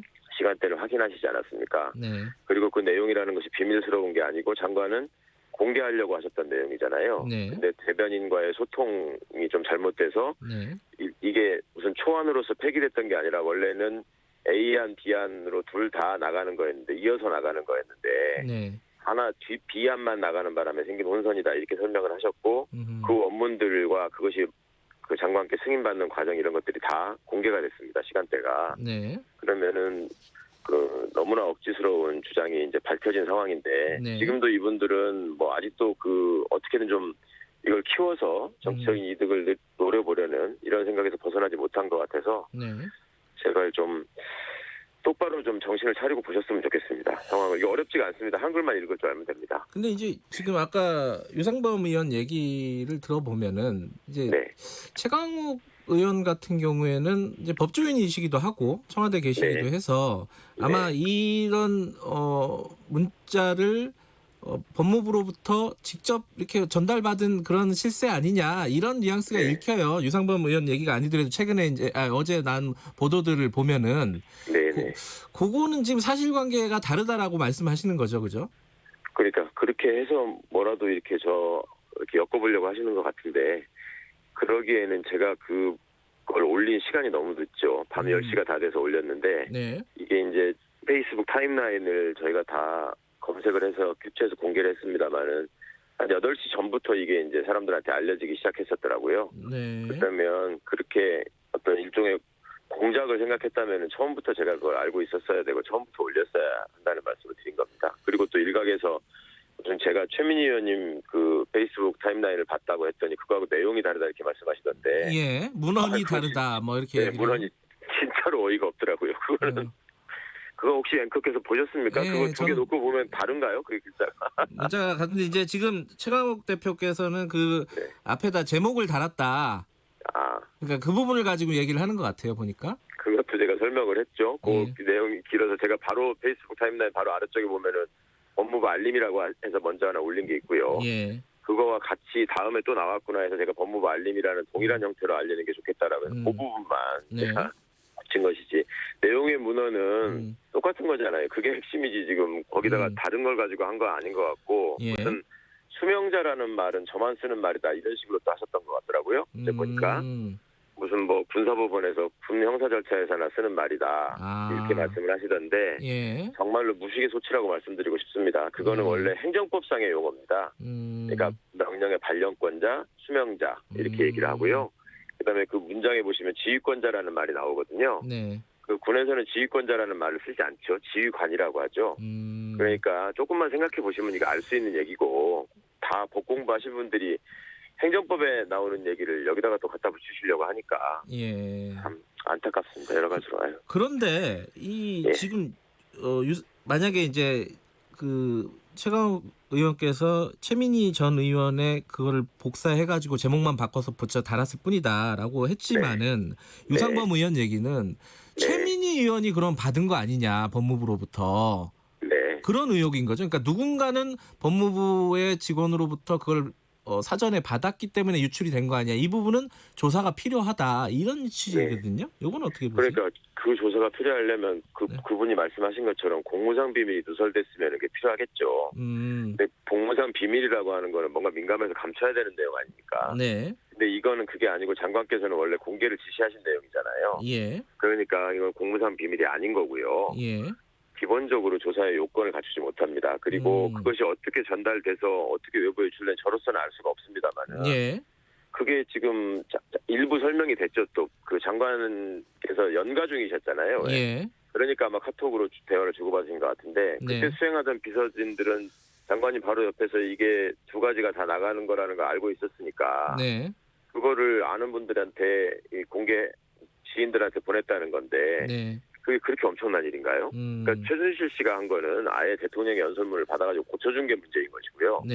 이거는 장관께서 직접 작성하시고 승인하신 문헌이 내보내려고 했던 것이 혼선을 빚어서 다른 분들한테 나가고 대변인이 기자들한테 풀지 않았을 뿐인데 이걸 가지고 무슨 조사를 하겠다는 건지 참 이상합니다, 정말. 그러니까 유상범 의원은 그 해명을 들어보고 법무부 해명을 들어보고 납득이 안 되면은 수사까지 고려하겠다 이런 말씀이었는데 지금 최강욱 대표께서는 이거는 뭐 조사할 대상도 아니다 뭐 이런 말씀이신 거네요. 그죠? 이건 해명과 납득이 필요한 문제가 아니고요. 한글로 쓴 글자를 읽을 수 있느냐의 문자 해독 능력의 문제라고 생각합니다. 네. 그리고 또 야당에서 지금 법사위 열어가지고 윤석열 총장 불러가지고 해명 들어봐야겠다. 입장을 좀 들어봐야겠다 이래요. 지금까지 법무부 장관만 들었으니까 여기에 대해서는 어떻게 생각하세요? 저는 그거는 검찰총장을 출석시킬 필요가 있다고 생각합니다. 그래요? 아까 말씀을 좀 잘못하시던데 무슨 민주당끼리만 모여가지고 한 회의에서 그러지 않았냐. 분명히 저희 열린민주당 김준혜 의원께서 말씀하신 얘기고요. 그런 기본적인 생각부터 좀 틀리신 게 좀 의외고 검찰총장은 이런 문제 이렇게 큰 사고를 치고 지금 뒤에 숨으려고만 하고 여러 가지 지금 아름답지 못한 행보를 보였기 때문에 국민들 앞에서 자신의 입장을 당당하게 설명하고 또 왜 본인들 얘기처럼 이미 효력이 발생한 지휘권에 대해서 그렇게 시간을 끌어가면서 이상한 행동을 했는지 이거를 밝혀야 될 책임이 있다고 생각합니다. 국회에 출석시키자 최강욱 대표도 이런 말씀이시네요. 저는 그럴 필요가 있다고 생각합니다. 네, 알겠습니다. 오늘 말씀 여기까지 듣겠습니다. 고맙습니다. 감사합니다. 열린민주당의 최강욱 대표였습니다. 여러분은 지금 KBS 1라디오 김경래의 최강 시사를 듣고 계십니다.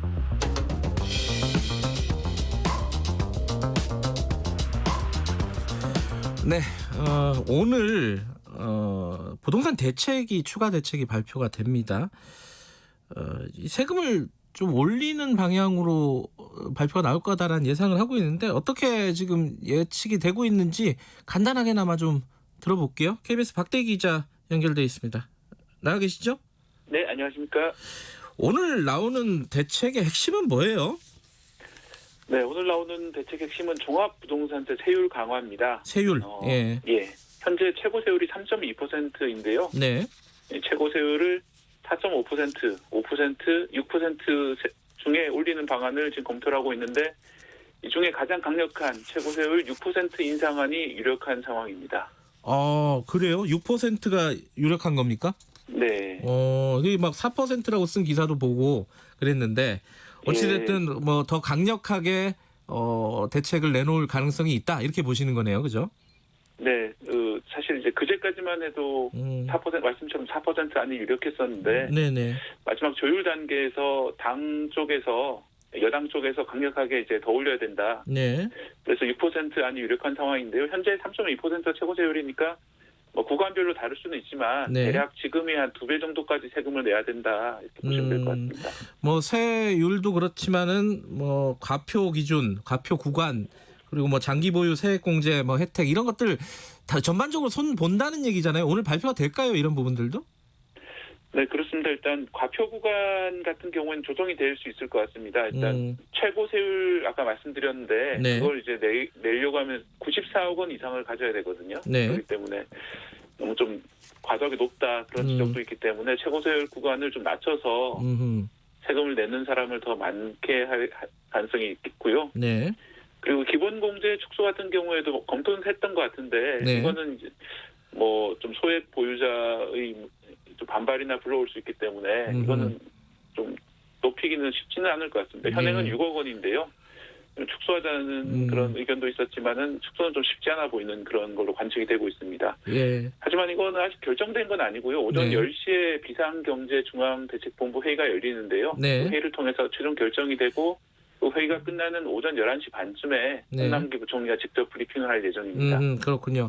11시 반에 일단 발표를 TV를 켜시면은 바로 속보로 보실 수 있을 겁니다. 아, 그게 생방송으로 중계가 되는군요. 네. 지금 보유세는 그렇고 양도세도 뭐 얘기로는 뭐 80%까지 올리겠다. 1년 네. 미만 거래에 대해서는 뭐 이런 얘기도 있었잖아요. 이게 실제로는 어느 정도 수준에서 발표가 될까요? 실제로 지금 관측이 되는 건 한 60% 정도 선에서 예, 관측이 되고요. 지금이 한 40% 되잖아요. 1년 미만이 그죠? 예. 거기서 이제 한 60% 정도까지 올릴 걸로 예상이 됩니다. 예. 그 2주택, 3주택 중과세 이런 것도 네. 더 올릴라나요? 일단 3주택은 확실히 올릴 것 같고요. 예. 2주택에 대해서도 최근 며칠 동안 논란이 많았지 않습니까? 이제 고위공직자라든지 국회의원 가운데 2주택자 네. 많다. 예. 그러면서 이제 뭐 제가 좀 흥미롭게 본 것은 어제 홍남기 부총리가 의왕 아파트를 매각하겠다고 발표를 했습니다. 그렇죠. 예, 홍남기 부총리가 이제 의왕 아파트와 세종시의 아파트 분양권이 있었는데요. 네. 분양을 받아서 아직 입주하기 전인데 네. 기존에 이제 아파트를 매각하기로 발표한 거는 2주택자부터는 뭔가 부담이 늘어날 수 있다는 걸 좀 시그널을 준 게 아닌가 이렇게 보이고요. 근데 이제 여기서 약간 쟁점들이 몇 개가 있는데 하나는 1가구 1주택 실소유자들도 부담이 늘어나는 거 아니냐 이 걱정이 하나가 있고 하나는 이러다가 부동산 거래가 완전히 막혀버리는 거 아니냐인데 네. 자 1가구 1주택자들 실소유자들에 대한 불만 요것들은 어떻게 지금 뭐 좀 혜택을 주게 될까요? 어떻게 보십니까? 예, 뭐 아직 구체적인 내용은 나온 건 아닙니다만 이제 세제 금융 공급 혜택을 제공하겠다는 게 정부 입장이었고요. 네. 그리고 지난주 대통령 지시 사항 중에도 포함이 돼 있었죠. 그 내용은. 네. 그리고 한 가지 더 보도를 보면은 어제 은성수 금융위원회 위원장이 예. 인천 검단 송도 지역이 이번에 수도권 규제 지역 확대로 추가 규제 지역이 됐는데요. 네. 이미 분양받은 사람들이 기존에 이제 70%였던 담보 인정 비율이 40%로 축소되니까 네. 좀 과도한 규제다, 소급 규제다 이래서 이제 반발이 많았거든요. 실제로는 뭐 소급인지 좀 애매합니다만. 네. 그래서 이제 이분들에 대해서 담보 인정 비율을 원래대로 70%로 이제 늘려주겠다라고 했습니다. 네. 기존 앞선 이제 6.17 대책을 수정한 것이죠. 이런 식으로 아마 뭐 최초 구입 주택 구입자라든지 뭐 다주택자가 아닌 경우에 대해서 특히 좀 혜택이 늘릴 것 같습니다.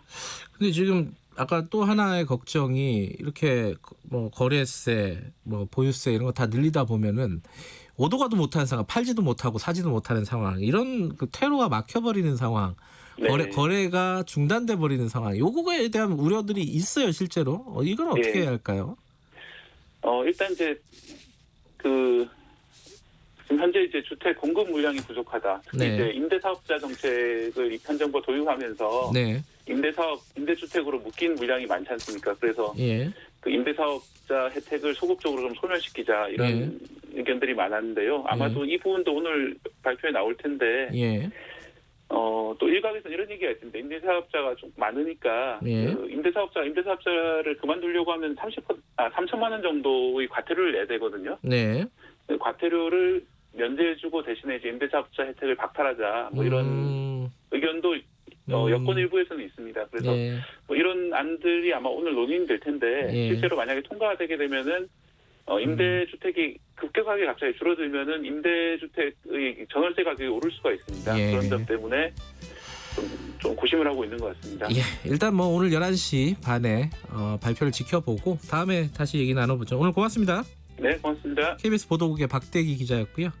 김경래의 최강시사 듣고 계시고요. 2부 여기서 마무리하고 잠시 후에 3부에서 뵙겠습니다. 일부 지역국에서는 해당 지역 방송 보내드립니다.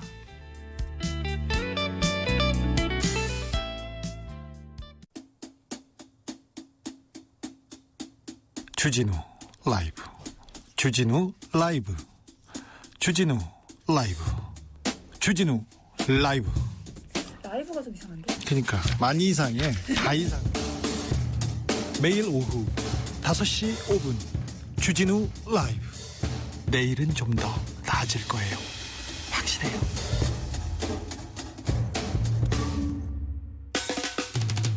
오태훈의 시사본부. 오태훈의 시사본부. 오태훈의 시사본부. 오태훈의 시사본부. 오태훈의 시사본부. 오태훈의 시사본부. 평일 낮 12시 20분 KBS 44기 성우들과 함께 듣는 오태훈의 시사본부. 점심 먹고 시사 한입. 지금 시각은 8시 30분입니다. KBS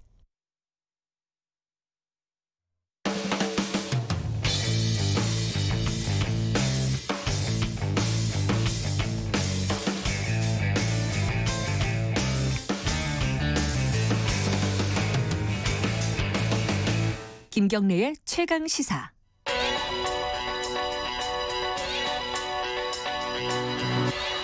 최강 시사 윤태곤의 눈.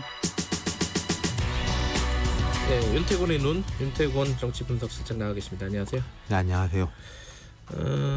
지금 저희들이 일부에서 예. 박원순 서울시장 사건 관련해서 저희들이 조금 전달해 드렸는데 그 뒤에 추가적으로 들어오는 소식은 없는 것 같아요. 일단은. 네, 그리고 뭐 최근에 이제 자살 보도 준칙이라든지 뭐 이런 것에 대한 이야기들이 많았지 않습니까? 그렇죠. 그래서 이제 네. 뭐 여러 언론이라든지 정치권에서도 좀 뭐 삼간다고 그래야 되나요? 뭐 그러는 분위기인 것 같아요. 그러니까 네. 이제 사실관계가 전해진 것이 어제 자정 조금 넘어서 숨진 채로 발견이 됐다. 네네. 삼청각하고 이제 뭐 팔각정 중간쯤이라고 하니까 북악산인 거예요. 북악산 이제 들어가는 초입쯤인 건데 그렇게 됐고 이제 시신은 서울대 병원으로 새벽 3시쯤에 네. 이제 안치가 됐다. 뭐 요까지가 사실관계의 전반이고 그 앞은 보도가 이미 많이 됐습니다만은 어제 오전 뭐 10시 넘어서 11시쯤 집에서 나갔고 한 오후 3, 4시쯤 이제 뭐 전화기가 끊겨서 가족이 경찰에 신고를 했고 한 5시 넘어서부터 수색 작업이 진행이 됐고 그러니까 아까 말씀드린 대로 12시 조금 자정 넘어서니까 한 7시간 넘게 수색을 하다가 이제 발견됐다. 뭐 그까지이죠. 뭐 경찰의 공식적인 뭐 발표라든가 추가적인 발표라든가 그리고 서울시도 지금 대책을 내놔야 되잖아요. 사실은 이게 1,000만이 사는 도시의 수장이었는데 그죠? 그렇죠. 그러니까 뭐 몇 가지 갈래가 있겠죠. 이제 박 시장의 이제 개인에 대한 뭐 추모라든지 그런 부분이 있고 또 그 어제 그제죠. 그제 뭐 성추행으로 이제 고소를 했다라는 분에 대한 게 있는 것이고 지금 그렇죠. 김경래 앵커 말씀하신 것처럼 서울시라는 행정이라는 건 멈출 수가 없는 그렇죠. 거지 않습니까? 그런 네. 부분이 이제 돌아가는 거 아마도 이런 거는 이제 규정들이 있기 때문에요. 행정부시장이 곧바로 서울시장 권한대행을 하게 됩니다. 뭐 내년 4월 15일까지 권한대행을 맡을 거고 내년 4월 15일에 재보궐선거가 이루어질 거예요. 부산시와 더불어 가지고 네. 재보궐선거가 있고 뭐 그리고 서울시의 정무직이라고 있지 않습니까? 정무직, 별정직, 뭐 이제 정무부시장을 네. 비롯해서 이제 그 정무적 참모, 정책적 참모들은 현직 시장이 사퇴를 하거나 유고가 되면 그 시점에서 직위가 바로 해제되는 겁니다. 그렇군요. 뭐 다른 뭐 이런 절차가 없고 그러니까 이 행정의 연속성이라든지 이런 부분에 대해서 보면은 되게 좀 당황스러울 거예요. 그리고 뭐 조금 전에도 이제 우리가 부동산 대책 이야기했지만은 오늘 여러 가지로 이제 부동산 대책들에 대한 뭐 발표, 뭐 당정 협의 같은 게 진행될 예정이었는데 또 지금 부동산의 핵심은 서울 수도권 아니겠습니까? 그럼요. 그런 부분에 대해 가지고도 뭐 이제 난항을 좀 겪겠죠. 네. 네. 지금 말씀하신 대로 여러 가지 갈래 중에 이 뭐 부동산이라든가 코로나든가 서울시 행정과 관련된 것들에 대한 걱정도 굉장히 큽니다. 그렇죠? 네, 그런 부분이 이제 있는 것이고 아까 말씀드린 대로 이게 시장뿐 아니라 시장의 이제 정무 참모들 이 일거에 이제 자리를 비우게 되니까 물론 이제 서울시의 그 관료 조직이 되게 탄탄하기 때문에요. 뭐 그런 부분에서 이제 크게 뭐 문제가 있겠습니까만은 아무래도 이제 당황스럽죠. 그리고 이제 박원순 시장이 3선 시장 10년째 재임하고 있었거든요. 박 시장이 뭐 다 아시다시피 시민사회 활동가였고 또 그 인권 변호사였고 이렇게 평생을 살아왔는데 그런 이야기를 나눠본 적이 있어요. 한 직업으로 변호사라는 건 어떻게 보면 자격이지 않습니까? 그렇죠. 본인이 이제 한 직업으로 제일 오래 한 게 서울시장이다 이런 이야기를 10년 그럴 수 있겠군요. 예. 그 지역에서는 뭐 예를 들어 영남이나 호남이나 충청권에서는 지금까지 이제 3선 그 도지사 시장이 없지 않았어요. 조금씩 있었어요. 하지만 수도권에서는 이렇게 3선을 한 광역단체장이 없었고 특히 서울시는 뭐 마찬가지고 그래서 뭐 그런 말도 있었는데 이게 서울시를 더 거슬러 올라가 보면은 뭐 경성, 한성부 이렇게 되는 거 아니겠습니까?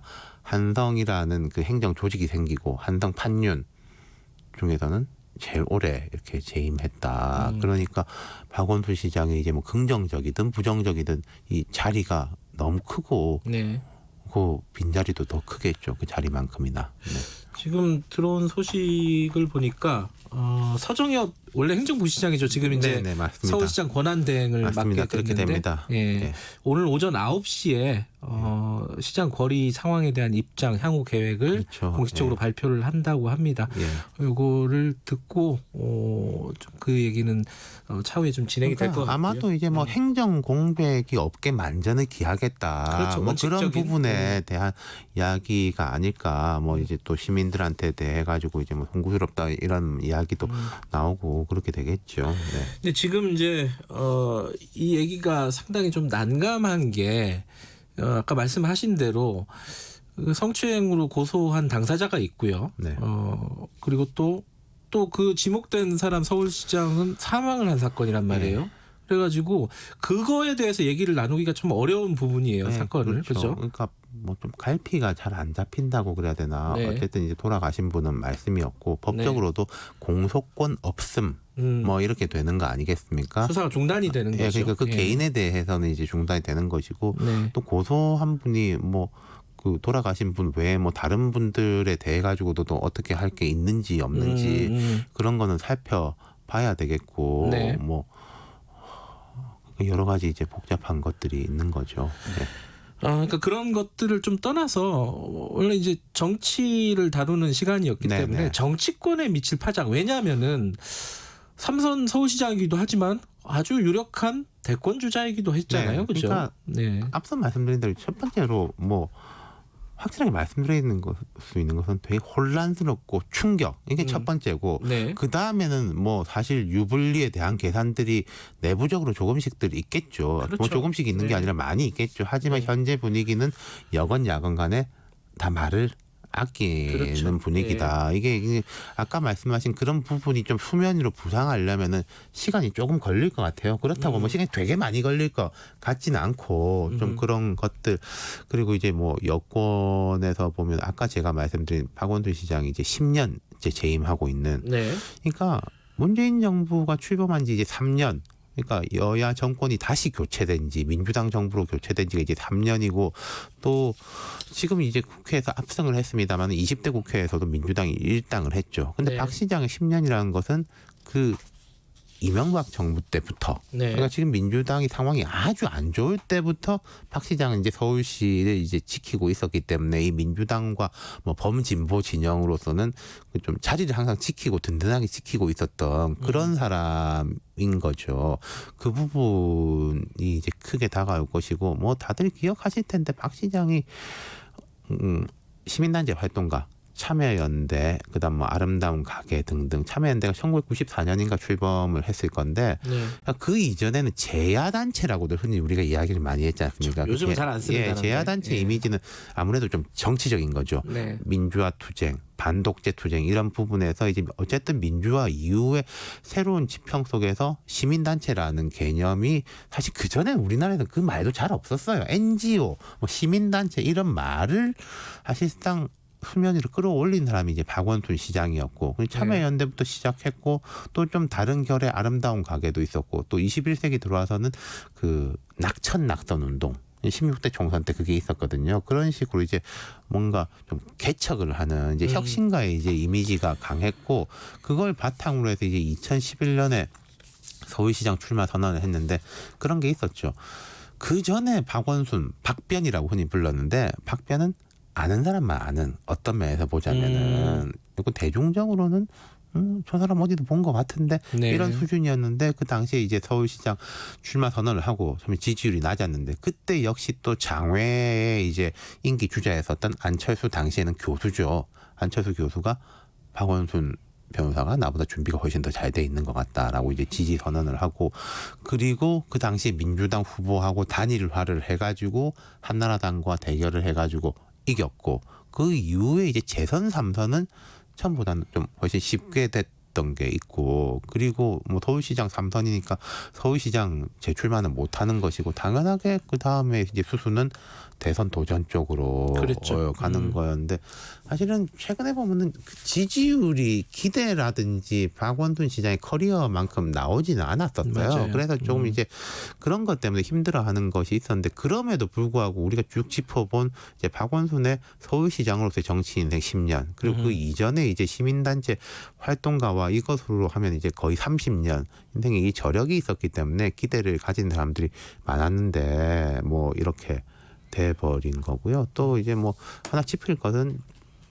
그 고소인한테 돼 가지고 어떻게 뭐 2차 가해라든지 그렇게 가서는 안 될 것이다. 그게 좀 우려가 되고 그러니까 이게 참 저도 개인적으로 그런데 박원순 시장에 대한 애도와 그 고소인에 대한 이렇게 이제 올바른 처사하고 그 중간에서 이제 가닥을 잡는 게 매우 중요하다. 좀 한쪽으로 이제 기울어져 가지고는 좋지가 않을 것이다. 뭐 그런 말씀을 좀 드리고 싶어요. 네. 이게 며칠이 지나면은 좀 중심이 잡히겠지만 초반에는 좀 혼란스러울 겁니다. 네, 그게 아무래도. 또 혼란스러운 게 또 인간의 자연스러운 감정 중에 하나고 뭐 이제 대중들은 혼란스러운 게 당연한 건데 어떻게 보면 또 중심을 잡아야 될 분들 아까 말씀드렸던 이제 서울시장 권한 대행도 있을 것이고 민주당에 있는 분들도 있을 것이고 그런 분들은 빨리 중심을 잡아야 되지 않을까 싶습니다. 네, 여러 가지로 어려운 상황이지만은 조금만 차분하게 좀 보는 그런 분위기가 만들어졌으면 좋겠습니다. 그렇습니다. 그 피해자 주장하시는 분도 마찬가지고 그 유명을 달리한 박원순 시장도 마찬가지고. 자, 오늘 여기까지 좀 어려운 주제인데 이렇게 좀 차분하게 말씀을 해주셔서 감사합니다. 윤태곤의 눈이었습니다. 김경래 최강시사 듣고 계신 지금 시각은 8시 41분입니다. 이 시각 교통정보입니다. 갑작스레 폭우가 내릴 때 가장 중요한 건 평소보다 속도를 줄이고 안전거리를 지키는 것인데요. 빗길인 남부권에서 사고가 집중되고 있습니다. 남해고속도로 부산 방향 김해 분기점 부근 정체 갓길에서 처리 중인 화물차 사고 때문이고요. 남해 이지선은 김해 방향 서부산 요금소 부근 4차로에서 광주 대구고속도로 대구 쪽 해인사 부근 2차로에서 각각 승용차 단독 사고 처리하고 있습니다. 서울시내는 올림픽대로 공항 방향 잠실대교 지난 3차로에서 추돌 사고 발생하면서 암사대교부터 정체고요. 한남대교부터 반포대교 쪽으로도 밀리고 있습니다. KBS 교통정보센터에서 공인혜였습니다.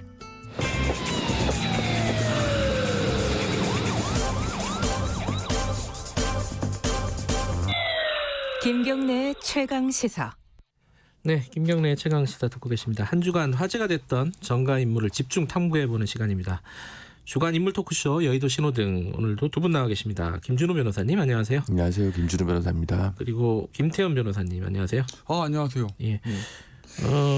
김준우 변호사님은 목이 좀 잠겼네요. 잠을 못 주무셨네요. 네, 뭐 많은 분들이 좀 잠을 뒤척이지 않았나 싶습니다. 저는 일찍 잤는데 한 11시쯤 계속 인터넷을 보다가 이게 뭐 어떻게 된 거야 이렇게 궁금하잖아요. 걱정도 되고 그래갖고 보다가 새벽에 일어나서 바로 열어봤더니 사망 소식이 들어와 있더라고요.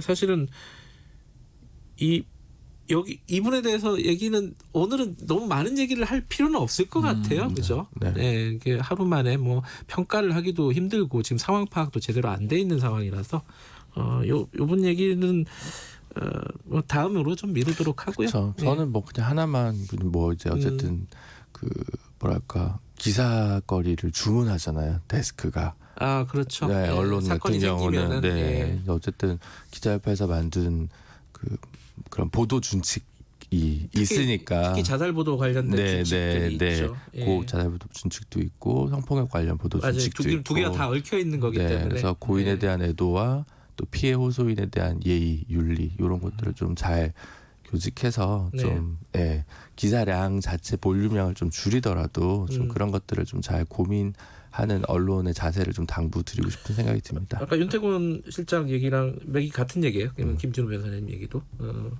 김태훈 변호사님도 굉장히 온몸이 놀란 사건이니까 그렇죠. 많이 놀라셨죠. 이런 사건들은 뭐 이제 진행하시는 우리 김경민 기자도 그렇겠지만 출연한 저희도 참 그렇죠. 언급하기가 좀 힘든 특히나 당일날은 맞아요. 네, 좀 그래서 좀 어렵죠. 이 사건과 거리가 좀 생겼을 때는 말이 쉬운데 지금 거리가 너무 가까워가지고 쉽지가 않습니다. 이게 굉장히 좀 어떻게 보면 미중유의 사건이거든요. 네, 이게 뭐 아무런 의견이 안 들어간 보도물이면은 차라리 마음이 편할 텐데 이건 어쩔 수 없이 얘기를 해야 되는 논평을 해야 되는 거기 때문에 좀 어렵죠.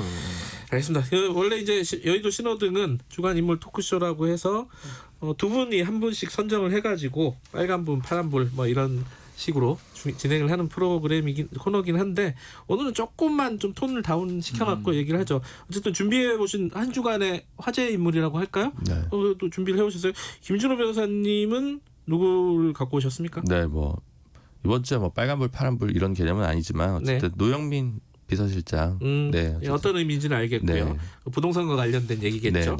김태훈 변호사님은 저는 최강욱 의원 열린우리당 대표. 좀 전에 저희 전화 인터뷰하셨는데 미래통합당 쪽하고 같이 유출 의혹 사건이라고 할까요? 최강욱 의원을 갖고 오셨다.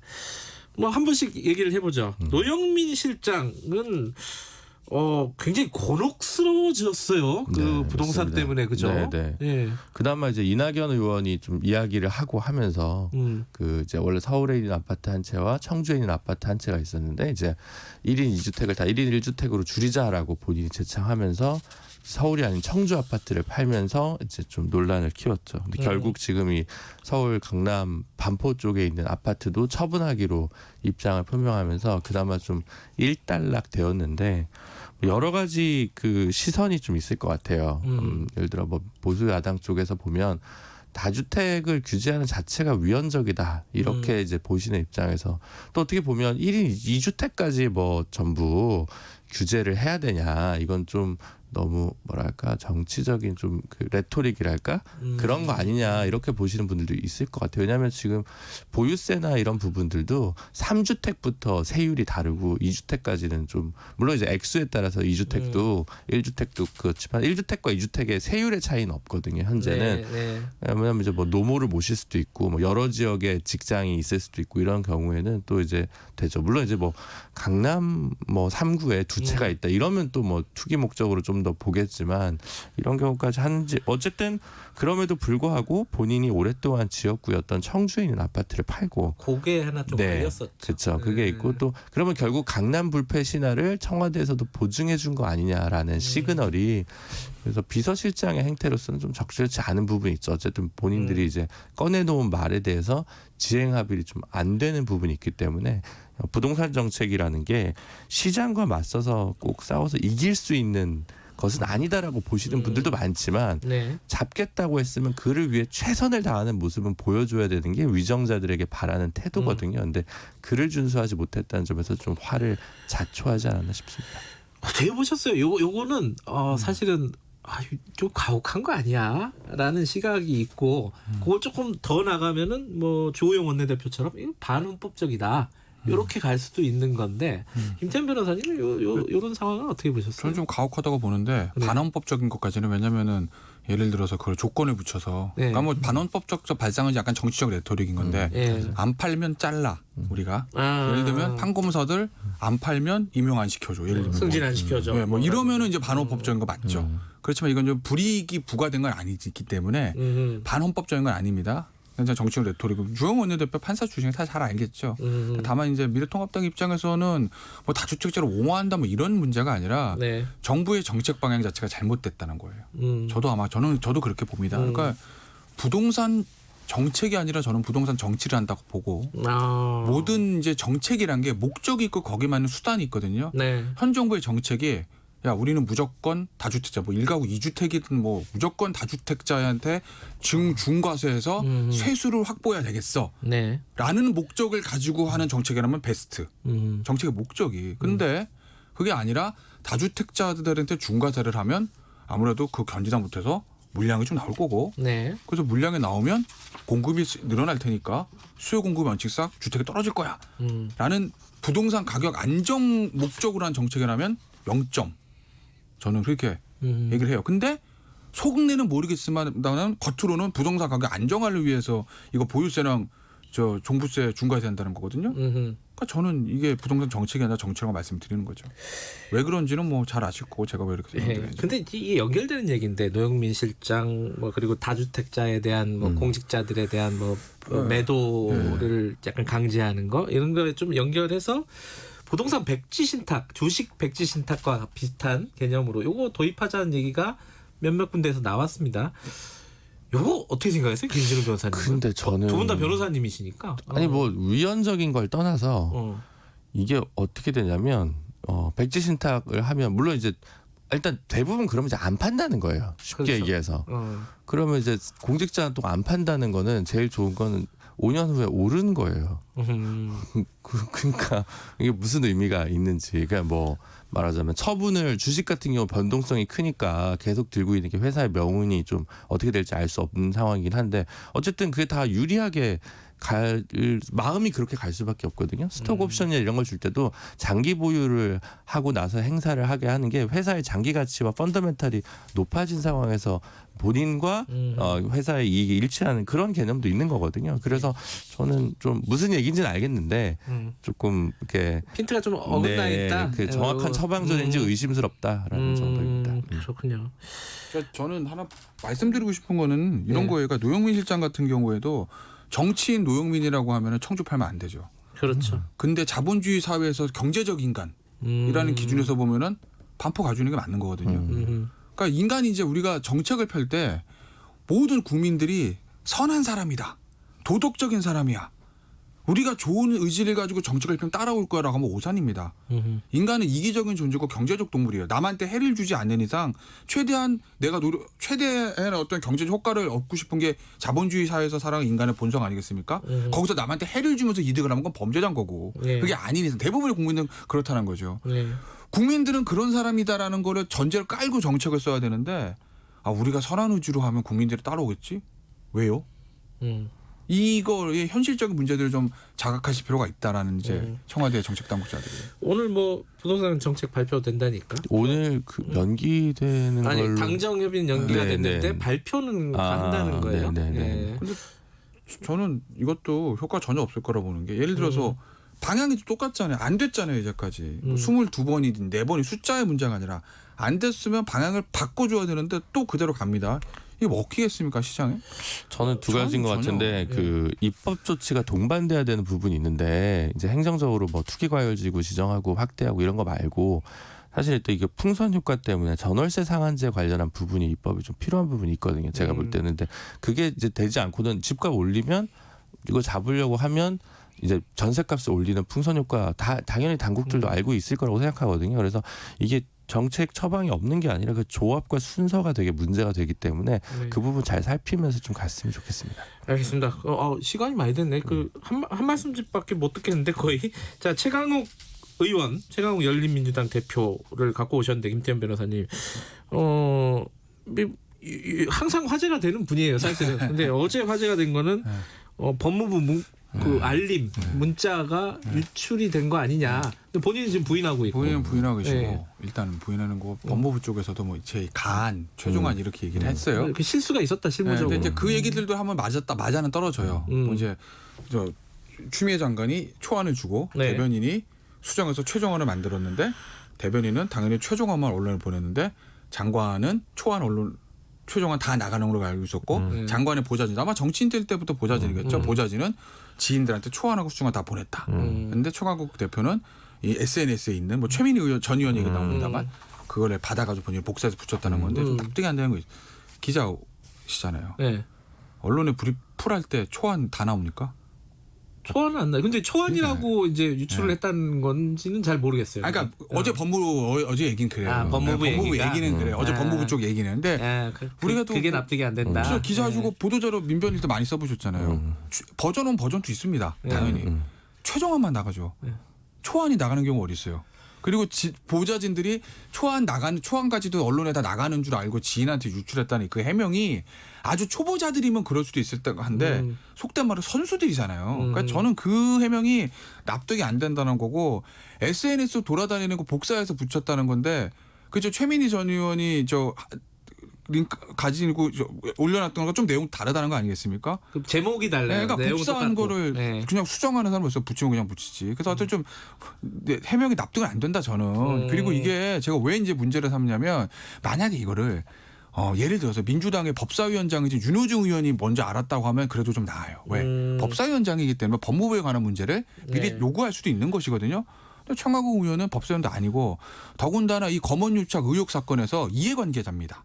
어찌됐건 피고발된 사건도 있고 반대쪽에서는 지보자 지모 씨 그다음에 MBC 최강욱 의원의 뭐 권언유착이라는 그런 얘기도 하잖아요. 그러니까 어찌됐든 간에 제가 뭐 피의자라는 얘기는 아닌데 이해 당사자는 거예요. 근데 그 이해 당사자가 여기에 좀 이런 부분에도 깊숙이 관여했다는 좀 의혹을 주는 건 이건 굉장히 문제가 있는 거죠. 어떻게 보세요, 김진우 변호사님? 최강 의원님이 원래 팬덤도 좀 강하고 SNS도 강하신데 저는 이제 의원이 되셨으니까 좀 적시성이 좀 늦더라도 좀 더 예리하게 칼을 벼려서 찌르는 게 좋지 않겠냐. 이게 너무 시간차 공격을 이제 조금 자제하시고 퍼거슨의 말을 기억하라. 이런 뜻인가요? 그런 것들이 좀 필요하지 않나라는 생각이 좀 듭니다. 이게 뭐랄까 고발까지 고려를 하고 있다가 미래통합당에서 거기까지 가야 된다고 보세요? 근데 뭐 사실 저는 기본적으로 제가 제일 싫어하는 것들 중에 하나가 여의도의 문제를 서초동 가져가는 거거든요. 모든 여야 정치인 진보부 다 똑같습니다.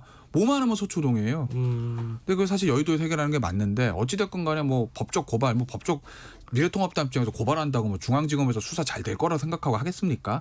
뭐 그건 아닌 거죠. 제스처 정치적인 건데 어쨌든 정치적으로는 저는 문제 삼을 필요는 있다고 봐요. 저는 좀 문제가 있는 상황이라고. 문제가 있다고 볼 수 있는데 언어의 인플레도 과해서 이걸 제2의 국정농단이라고 표현하는 분들도 좀 과하다. 그 정도. 그렇군요. 어쨌든 뭐 오늘 상황인지라 여러 가지로 마음이 무거워서 얘기가 이렇게 쉽게 잘 나오진 않았습니다. 어쨌든 두 분 다 고생하셨습니다. 네, 다음 주에 다시 뵙겠습니다. 김준우 변호사님 그리고 김태현 변호사님이었습니다. 김경래 최강시사 이번 주는 여기까지 하죠. 많이 놀라셨을 겁니다. 주말에 많이 추스리시기 바라겠습니다. 다음 주 월요일 아침 7시 20분에 돌아옵니다.